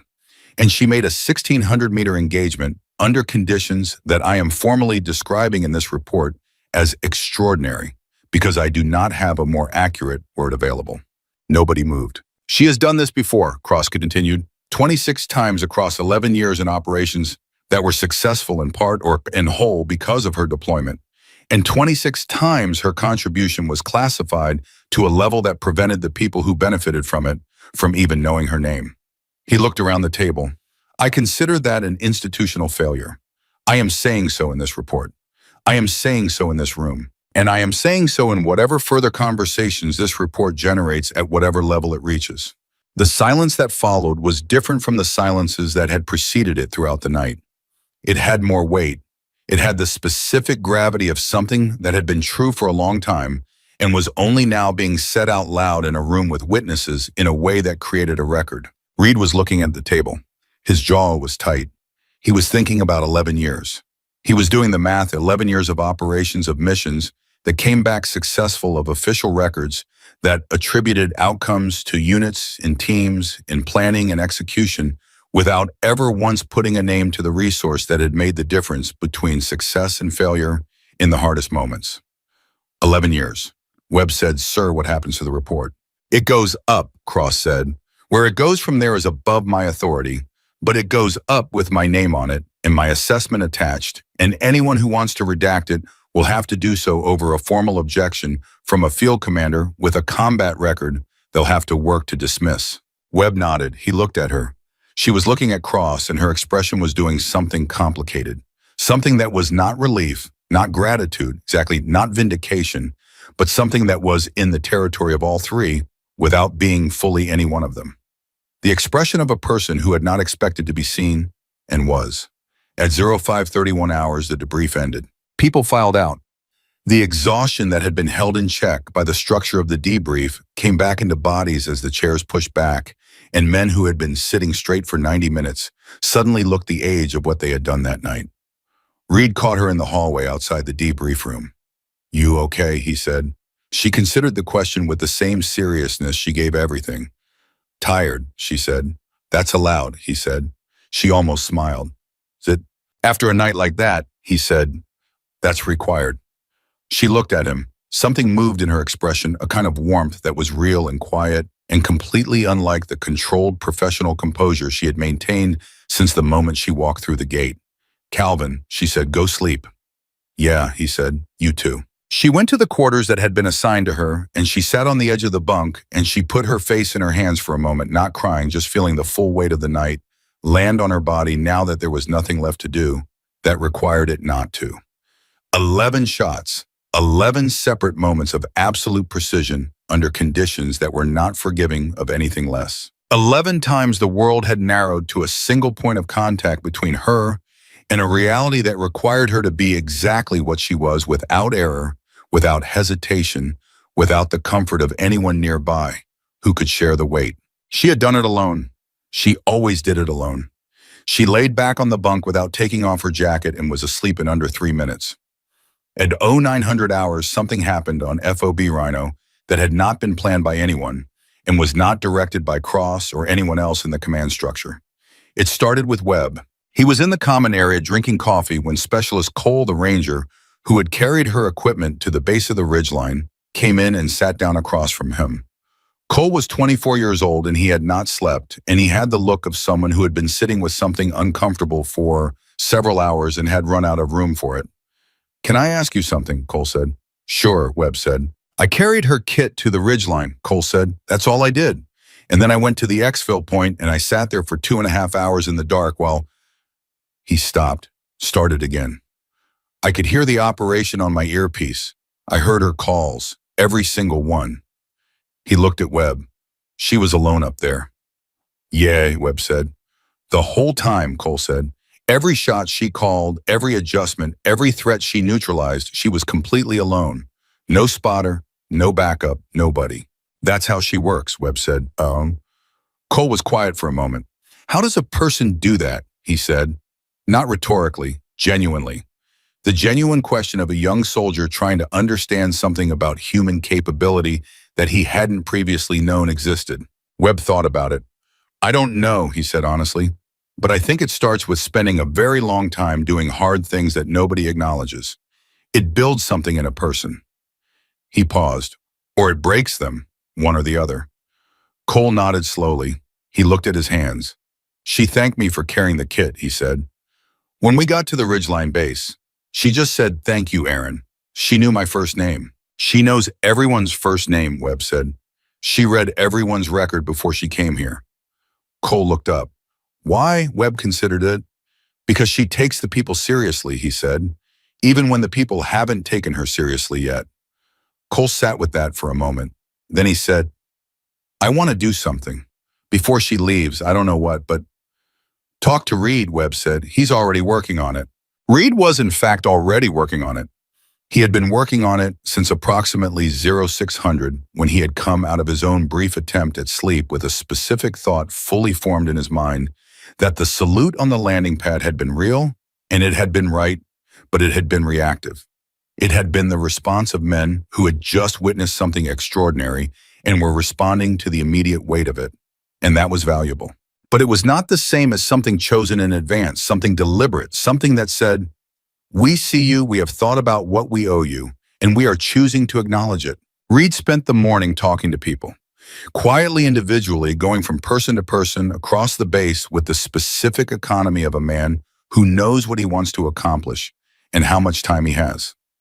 He talked to Moss, who said yes immediately and without qualification. He talked to Okafor, who said yes in the same way, one word, immediate, certain. He talked to Kowalski, who said yes and then said, what do we need to do? He talked to Garrett, Tommy Garrett, 22 years old, who had bet $50 and called her sweetheart in his head and laughed in the briefing room and then spent 3 nights unable to sleep for reasons he was only beginning to understand with any clarity. Garrett said yes, and then Garrett said something else. Is there something I can do specifically? Like something more than just being there? Reed looked at him. What did you have in mind? Garrett was quiet for a moment. He looked at the floor. I laughed, he said, in the briefing room. When she said she'd take the shot, I was one of the ones who laughed. I know, Reed said. I want her to know that was wrong, Garrett said. Not, I don't want to make it about me, but I want her to know I understand what I did. Reed studied the young soldier in front of him, 22 years old, 3 months deployed, and already working through something that some men never worked through in their entire careers. Write it down, Reed said. What you just said to me. Write it down on paper and give it to her. Garrett blinked. Like a letter. Like the truth, Reed said. She'll understand the difference. At 1400 hours, Cross received a call on the secure line. He took it in his office with the door closed, and the conversation lasted 17 minutes. And when it ended, he sat at his desk for 5 full minutes before he picked up the phone to call Reed. Reed answered on the second ring. We have a problem, Cross said. Reed was quiet. The report went up, Cross said. My full account. Her name, her record, her contributions, all of it. It reached deputy director level within 4 hours. Reed said. Cross said. There is a significant push to have the specific operational details reclassified. Her name, her engagement record, her deployment history. All of it. Reed's jaw tightened. On what grounds? Ongoing program security, Cross said. The argument is that acknowledging her record in any non-classified document creates exposure risk for future deployments. That's not the real reason, Reed said. No, Cross said. It's not. Reed pressed his hand flat on the wall beside him. He was standing in the hallway outside the common area, and through the window, he could see Kowalski talking to 2 rangers. And beyond them, Cole was sitting with another specialist, and across the base, the quiet industry of a military installation was continuing. Indifferent because the machine doesn't stop for the moments that matter inside it. What are you going to do? Reed said. I'm going to push back, Cross said. Hard. I have a signed statement from every operator on last night's mission, and I'm attaching it to my formal objection. I'm also requesting that she be formally recommended for... Cross paused. Well, multiple decorations. The specific ones are above my authority to award, but the recommendation is mine to make, and I'm making it.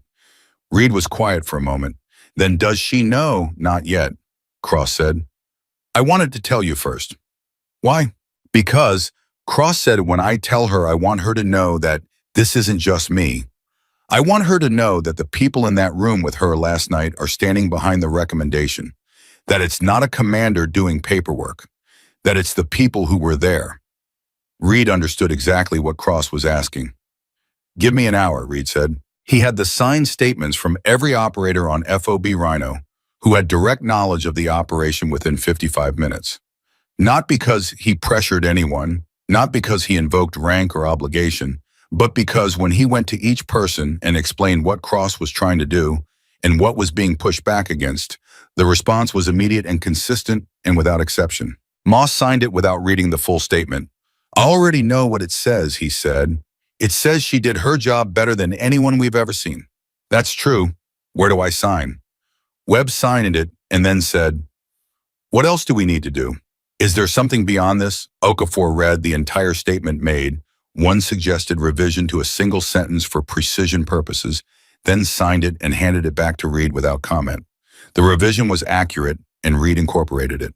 Kowalski signed it and then said quietly, I hope it helps.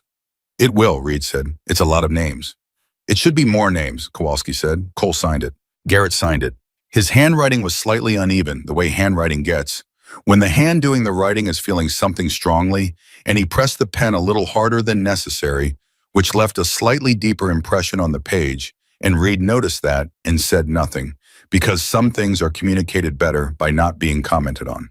At 15:30 hours, Cross found her in the equipment room. She was doing post-operation maintenance on her rifle, a meticulous, practiced process that required focus and steady hands, and she had both even after the night she had lived through. She looked up when Cross came in. He sat down across from her at the equipment bench. He told her about the report. He told her about the pushback. He told her about the formal objection, the recommendation for decoration, and the signed statements from every operator on the base who had been part of the operation. He put the stack of statements on the bench in front of her. She looked at them. She didn't pick them up immediately.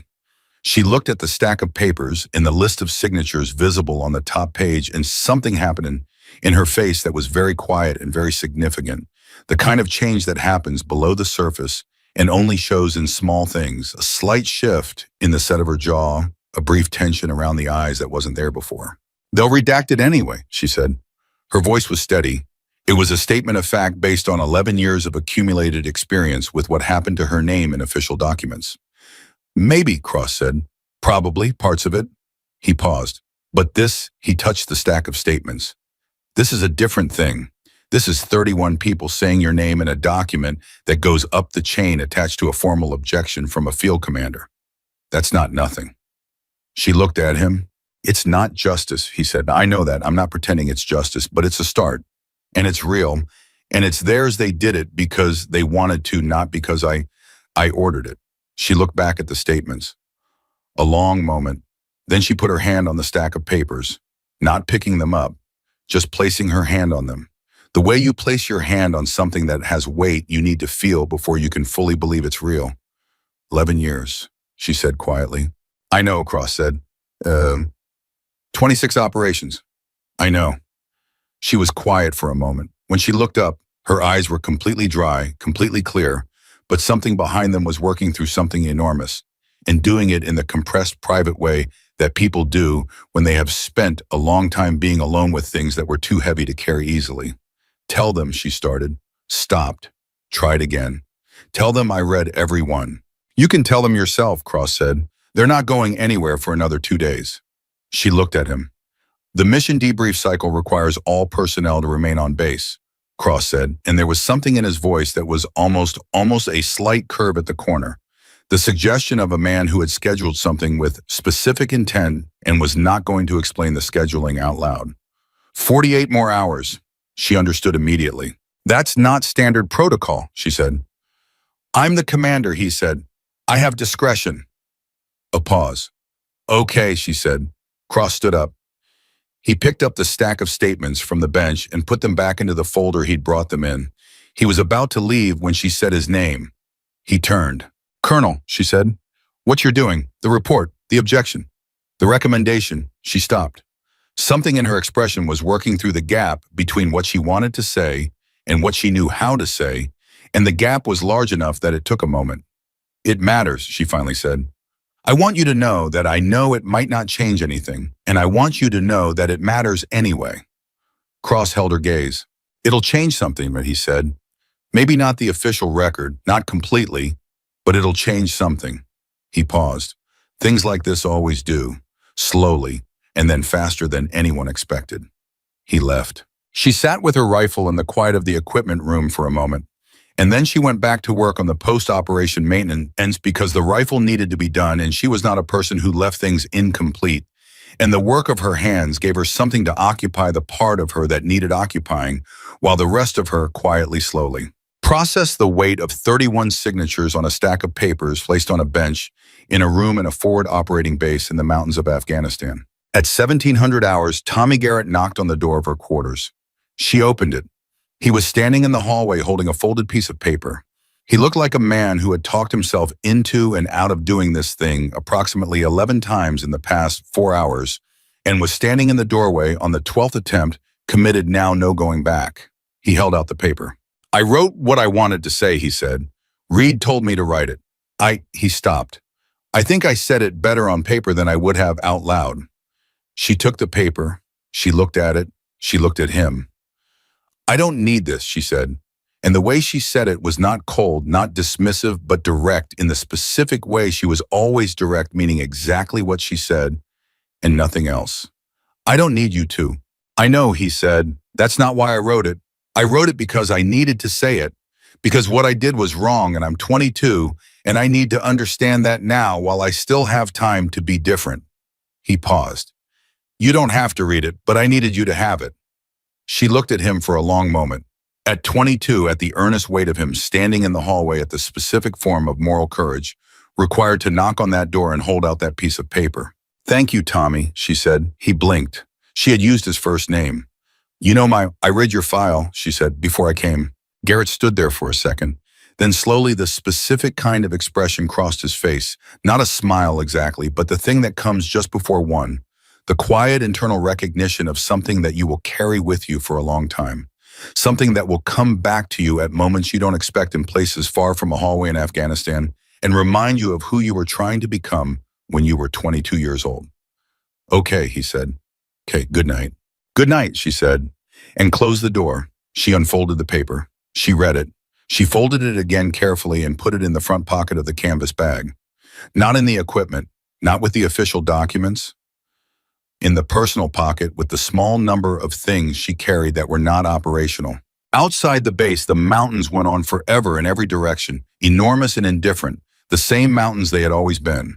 And somewhere in those mountains, 11 specific positions were now permanently cleared, and 3 people were alive who had not expected to still be alive, and a vehicle was stopped on a dirt road that ran north toward a border it had not reached. And in a forward operating base in eastern Afghanistan, a woman who had spent 11 years being the reason things worked out sat on the edge of her bunk and held a folded piece of paper from a 22-year-old soldier. And outside the generators hummed, and the guard towers were manned, and the cold came down off the peaks the way it always did, steady, indifferent, real.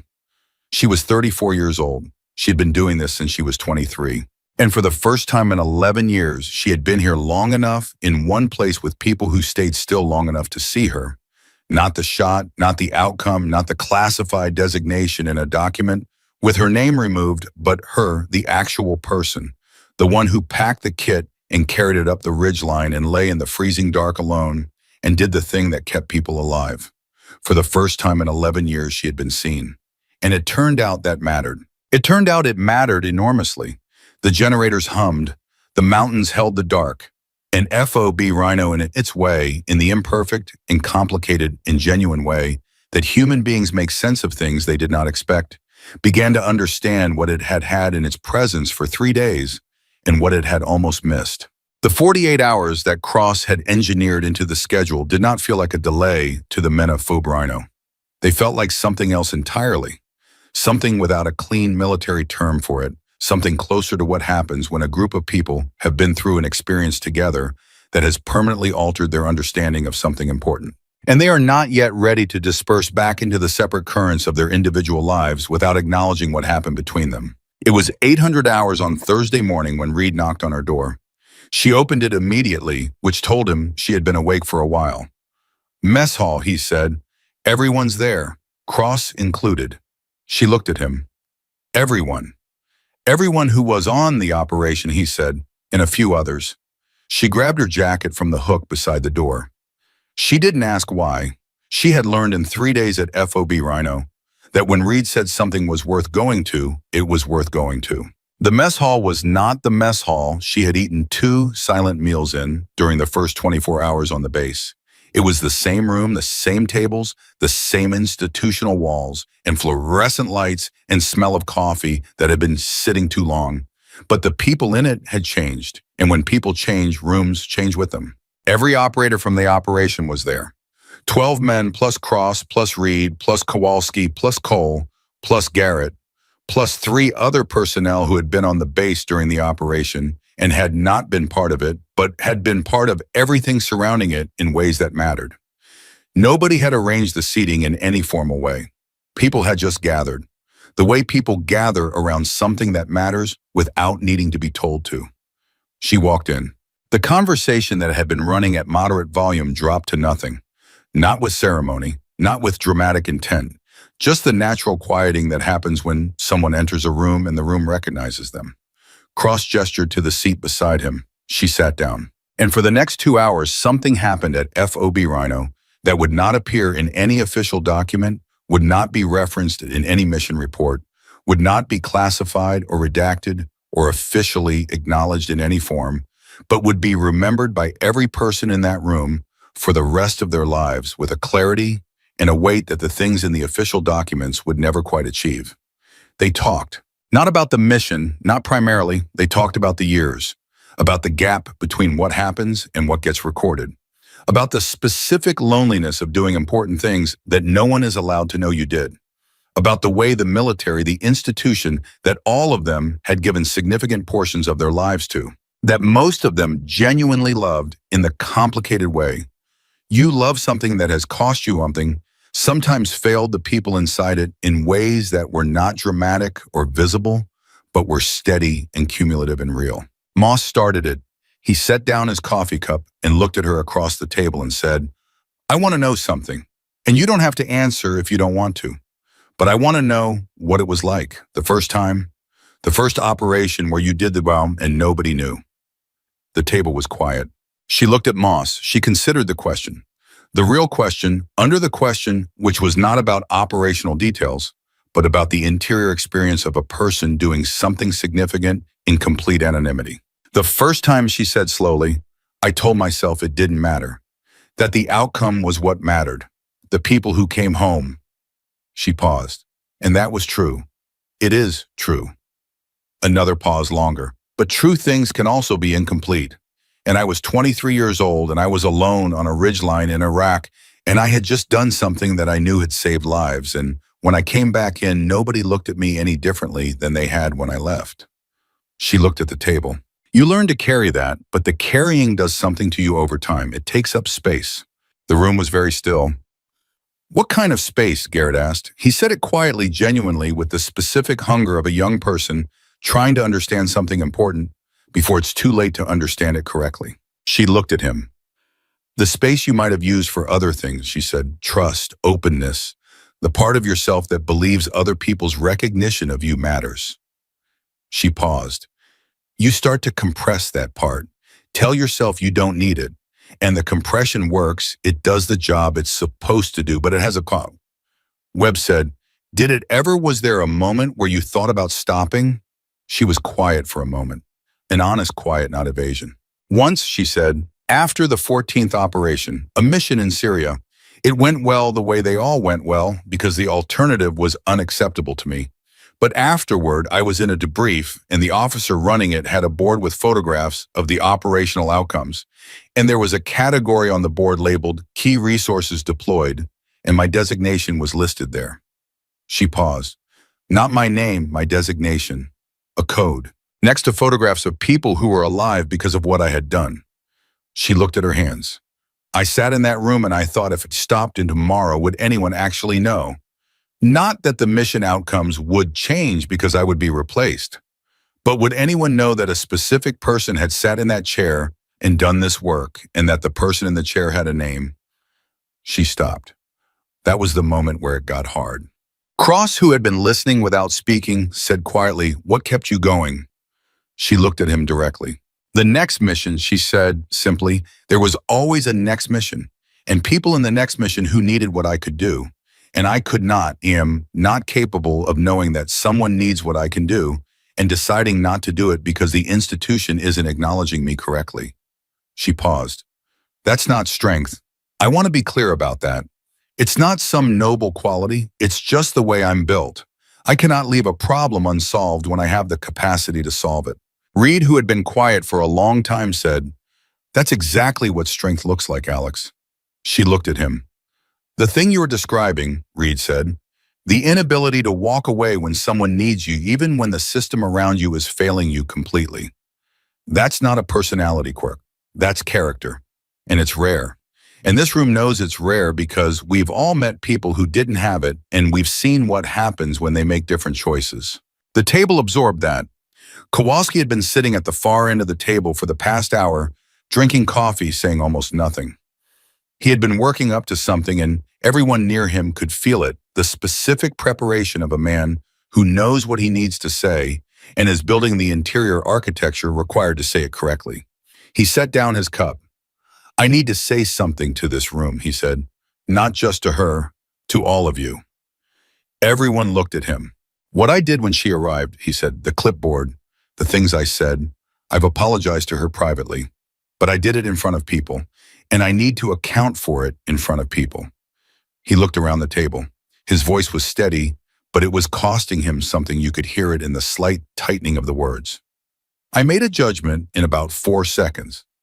Based on nothing, and based on what she looked like, how she arrived, what I expected the person in her position to look like. And I was wrong in every possible direction.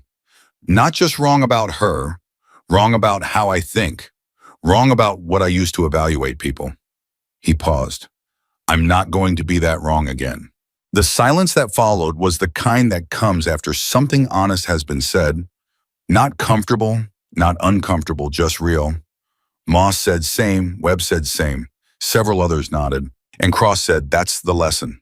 That's the one that matters. Beyond this mission, beyond this base, beyond all of us going back to wherever we go. The evaluation we do in the first 30 seconds of meeting someone is a habit. And like any habit, it can be right or it can be catastrophically wrong. And the cost of being catastrophically wrong in that particular habit of dismissing someone before you've seen what they can do is borne by the person being dismissed, not the person doing the dismissing." He looked around the table. "We are not the ones who paid for our mistake. She is. She has been paying for other people's version of our mistake for 11 years. The room was completely quiet. She looked at Cross, then around the table. At Reed, who was looking at her with an expression that had too many things in it to name cleanly. At Garrett, who was looking at the table with the focused attention of someone committing something to permanent memory. At Cole, who was sitting very straight in the way young soldiers sit when they are in the presence of something they know is important and don't want to miss any part of. She said, "I want to say something." The table gave her the silence. She started and then stopped, and the stopping was visible. A woman choosing her words with the same precision she applied to everything else. "I have spent 11 years being practical about the way things are, accepting the structure, working within it, telling myself that the mission outcome was enough." She looked at the table. "And I'm sitting here right now, and I'm trying to figure out how to say honestly that this," she gestured, a small movement that encompassed the room, the table, the people, the 2 hours of conversation. "This has been worth more to me than I expected, than I allowed myself to expect." Nobody moved. "I don't mean the salute," she said. "I don't mean the formal acknowledgement. I mean," she stopped again, started again. "When Moss asked me what it was like the first time, nobody has asked me that before. In 11 years, in 26 operations, nobody has asked me what the experience was like for me." She looked at Moss. "That question cost you nothing to ask, and it meant more than I know how to properly account for." Moss looked at her. His jaw was set.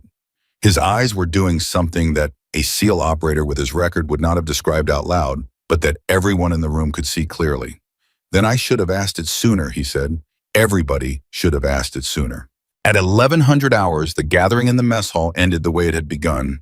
Not with ceremony, not with formal closure, but organically, people standing and stretching and refilling coffee and beginning to move back into the business of the day. But the movement was different from the movements of the previous days. People talked to each other differently, made eye contact differently. The particular awkwardness that had lived in the space between some of them since Tuesday morning had been replaced by something more settled, more honest, less defended. She was standing near the door when Garrett appeared beside her. "I wanted to say one more thing," he said, "in person, not on paper." She waited. "You knowing my name," he said, "before I introduced myself, before we'd had a single conversation. You read my file because you take people seriously before they have given you any reason to." He looked at her steadily. "I didn't do that for you. I did the opposite. And I want you to know that I understand that the standard you set of taking someone seriously before they've proven themselves to you is the standard I'm going to try to hold myself to. From now." She looked at him for a moment, at the absolute sincerity of him, 22 years old, finding his way towards something better than where he'd started. "Tommy," she said, "you're going to be good at this." He blinked. "At what?" "At the job," she said. "The whole job. Not just the tactical part." She paused. "The human part." Garrett stood very still for a moment. Then he nodded once and stepped aside to let her pass. At 1400 hours, Cross received the response to his formal objection. He read it twice. Then he called Reed into his office and handed him the document without saying anything. Reed read it. He read it the first time fast and the second time slowly, and when he finished the second read, he put it on the desk and pressed both hands flat on the surface. "They're classifying the engagement record," Reed said. "Not a question." "Partially, Baran," Cross said. "The 1600-meter shot, the Syria operations, anything that connects her name to specific outcomes in specific missions, all classified above operational level." Reed's jaw was tight. "And the decoration recommendation?" "Approved," Cross said, "but classified. The decoration exists in the record. Her name is attached to it, but neither the decoration nor the name can be referenced in any non-classified document." Reed stared at the desk. "So she gets the recognition and nobody can know about it." "That's an accurate summary," Cross said. Reed picked up the document and read the third paragraph again. Something had caught his eye the first two times and he wanted to read it more carefully. "Wait," he said. Cross nodded. He had read that paragraph too. "The program," Reed said slowly, they're expanding it. 3 additional operators," Cross said, "to be trained under her supervision, beginning 8 weeks from now." Reed looked up. "She'll be training them." "She'll be leading the training program," Cross said, "which means she'll have an official role, an acknowledged role. Not classified, the role itself is acknowledged, the program, the training mandate." He paused. "It's not justice, it's not what she deserves, but it means her name in that capacity and that role cannot be fully erased. There will be a record that says Chief Warrant Officer Alexandra Reyes was responsible for building the next generation of this program. That can't be entirely classified without classifying the program itself, which they're not willing to do." Reed set the document down. He was working through something, the specific calculation of a man trying to decide whether what he was looking at was a victory, a compromise, or a different form of erasure dressed in better clothes. "Is it enough?" he said. "No," Cross said immediately. "It's not enough. It will never fully be enough." He paused. "But it's more than there was 3 days ago. And in 11 years, it's more than there has ever been." He looked at Reed. "I'll take it, and then I'll keep pushing." Reed nodded slowly. "She needs to hear it from you." "I know," Cross said. "I'll tell her." He found her at the firing range. She was not shooting. She was standing at the bench with her rifle broken down for cleaning, doing the detailed maintenance work that she did after every operation that she would have done, regardless of what was happening in Cross's office or anywhere else on the base, because the weapon required it, and she was not a person who let requirements go unmet. Cross sat down on the bench beside her. He told her about the response. All of it, the partial classification, the decoration that existed in a file she would never be able to show anyone, and the training program. The role, the acknowledged on-record, not fully classifiable role of building what came next. She listened without interrupting. When he finished, she was quiet for a long moment. She was looking at the disassembled rifle in front of her, at the parts laid out in the precise order she always laid them, not because she needed to see them to reassemble it, but because order was the way her mind worked, and her mind worked best when the external world reflected the internal arrangement she applied to everything. The training program, she said. Yes, Cross said. I'd be officially leading it. Officially, Cross confirmed. Your name, your role, in the record. She was quiet again. The operators I'd be training, she said. Would they know the full scope of what they're being trained for, the actual operational history of the program? That's your decision to make, Cross said, as the program lead. She nodded slowly. Something was moving behind her eyes, not the calculation she applied to wind and distance and timing, but a different kind of calculation, the kind that involves human beings and trajectories, and the long, slow work of changing something that has been a particular way for a very long time. Then yes, she said, they'll know everything I'm allowed to tell them and everything I can figure out how to tell them without technically violating classification. A pause. The people I'm training need to understand what this work actually requires, not just technically, the whole picture, including the parts that aren't in their official record, Cross said, especially those parts, she said. Cross looked at her. For the first time in the 4 days he had known her. Something in his expression was not the controlled professional composure of a commanding officer managing a complicated situation. It was something more personal than that, something that had to do with the specific weight of being in the presence of a person who has been consistently underestimated and consistently exceeded expectations, and has, despite all of that, remained exactly who they are. Alex, he said, for what it's worth, and I know the limits of what it's worth, I'm glad you were here. She looked at him. I'm glad the mission went the way it went, he said. I'm glad the 3 hostages are alive. I'm glad my operators came home. But I mean something beyond that. He paused. I'm glad this base had to reckon with you. I'm glad we were put in a position where we had to look at ourselves. He paused again. We needed it. She held his gaze for a long moment. So did I, she said it quietly. More than I knew. At 1600 hours, she found Reed near the perimeter wire, the same wall, the same stretch of fence where so many of the significant conversations of the past 4 days had happened, as though that particular edge of the base had become by accumulation the place where the real things got said. She stood beside him. I heard from Cross, Reed said. I figured, she said. They stood in silence for a moment. The cold was consistent. The mountains were unchanged. Beyond the wire, the world was exactly what it had always been. The training program, Reed said, that's real. It's real, she confirmed. You'll be good at it, he said. I know, she said. It was not arrogance. It was the same directness she applied to everything accurate self-assessment clearly stated. The people I train are going to know things that I didn't know when I started. About what the work requires, about what it takes from you, about how to do it without... She stopped. Without losing the parts of yourself that need to survive the work. Reed looked at her. You didn't lose them, he said, those parts. She was quiet for a moment. Some of them took a long time to find, again, she said. Reed nodded. He understood that. He had his own version of it, less extreme, less prolonged, but recognizable from the inside. Calvin, she said. Yeah. Thank you, what she said. For the common area at 3 in the morning, for the map, for the conversation. She paused. For treating me like a colleague from the moment you stopped treating me like something else. Reed looked at the mountains. He was quiet for a moment. You set a standard out there, he said, on that ridgeline. That standard is going to stay here after you leave. People are going to measure things against it. He looked at her.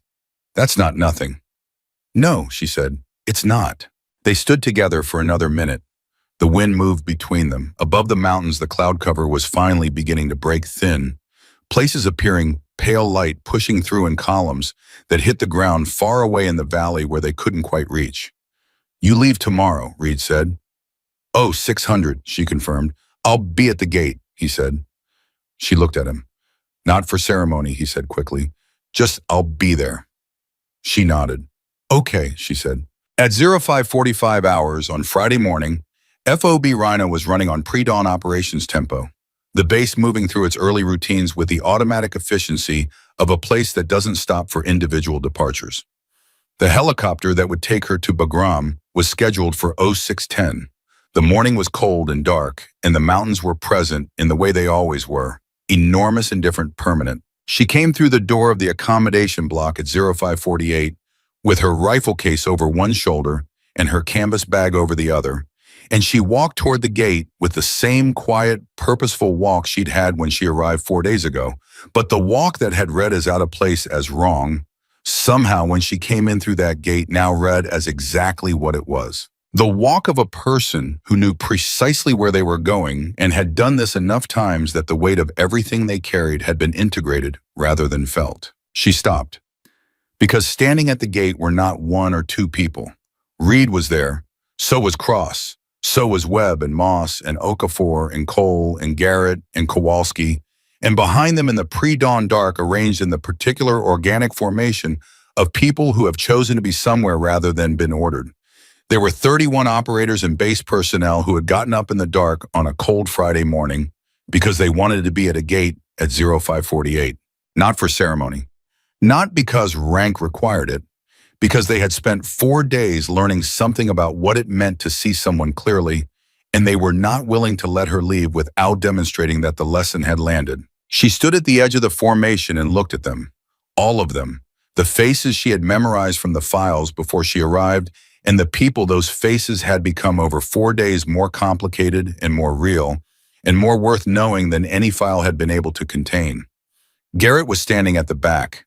He met her eyes across the dark space between them and gave her a nod that was small and serious and meant everything it was trying to mean. Kowalski was standing at the front. He was not smiling. He was holding himself with the specific formal attention of a man who wants to communicate something through posture because the words available to him are insufficient. But his eyes, when they found hers, said what his posture was trying to say. Cross stepped forward. He did not speak. He raised his hand. And the salute he gave her at 0551 hours on a Friday morning at FOB Rhino was different from the salute he had given her on the landing pad 2 days before, not in form but in weight. On the landing pad, it had been immediate, reactive, the visceral response to an extraordinary thing witnessed. This one had been thought about, chosen deliberately, given not in the heat of aftermath but in the clear morning air of a day that had not yet asked anything of anyone. This one said, "We know who you are. We are choosing to say so." She returned it, and then one by one 31 people raised their hands in the pre-dawn dark of a forward operating base in the mountains of Afghanistan, and the woman who had been laughed at when she walked in stood in the cold and received the acknowledgement that 11 years of service had earned and almost never received. Reed was last, again. When he lowered his hand, she picked up her bags. She walked through the gate. She didn't look back, not because she was cold, not because the moment hadn't mattered, but because she was already thinking about the ridgeline, a different ridgeline, a different valley. The next mission, which existed somewhere ahead of her in a form she couldn't yet see, which would require what she had, which would put her alone in the dark with a rifle and a problem to solve, and lives in the balance. She was 34 years old. She had been doing this since she was 23. And she would keep doing it, not because the institution had finally seen her, not because 31 people had stood at a gate in the cold, not because Cross had put her name in a report, or Garrett had written her a letter, or Reed had sat with her at 3 in the morning over a topographic map and treated her like the professional she was, though all of those things had mattered enormously, had returned something to her that the long years of anonymity had compressed and nearly extinguished. She would keep doing it because there were people in dark places who needed what she could do. And she had never once in 11 years been able to walk away from that. The helicopters rose at 0614 hours and banked east over the mountains, and the men standing at the gate of FOB Rhino watched it go until it was out of sight, and the sky above the peaks was beginning finally to turn from black to the particular dark blue that comes before morning, and the day was coming up the way it always came, steady, indifferent, real. Reed stood at the gate long after the helicopter disappeared. He was thinking about Syria, about 2 SEAL teams and 6 rooftop positions neutralized in under 2 minutes, and a mission log that had never explained how. He was thinking about the 14 other operations hidden in classified folders, about the people who had come home from them without knowing why they had come home. He was thinking about what it costs a system to hide its best people and what it costs those people to be hidden and what happens slowly and perfectly. In the specific, messy human way, that change always happens when someone finally decides to stop looking away. Behind him, the base was waking up fully now. Generators cycling through their morning rhythms, boots on concrete, the smell of coffee from the mess hall. The ordinary machinery of a military installation running its ordinary morning unchanged on the surface permanently altered underneath. Garrett came to stand beside Reed at the gate. They were both quiet for a moment. Then Garrett said, "She said I was going to be good at the job." "You are," Reed said. "The human part," Garrett said. "That's what she meant." "I know," Reed said. Garrett was quiet for another moment, then, "I'm going to try to deserve that." Reed looked at him. At 22, at the clean, earnest weight of him, standing at the gate in the early morning, at the person he was in the process of becoming. "Yeah," Reed said. "You are." They stood there until the light came over the mountains. And at B Rhino, from that day forward, no one ever again made the mistake of deciding who someone was before they had seen what that person could do. Because the deadliest person in the room is not always the loudest or the biggest or the one who arrives the way you expected. Sometimes she arrives in a dusty truck with a canvas bag over her shoulder and calm eyes that have seen more than the room will ever know. And the only question that has ever mattered, the only question that will always matter, is whether you are wise enough to see her before she has to prove it to you.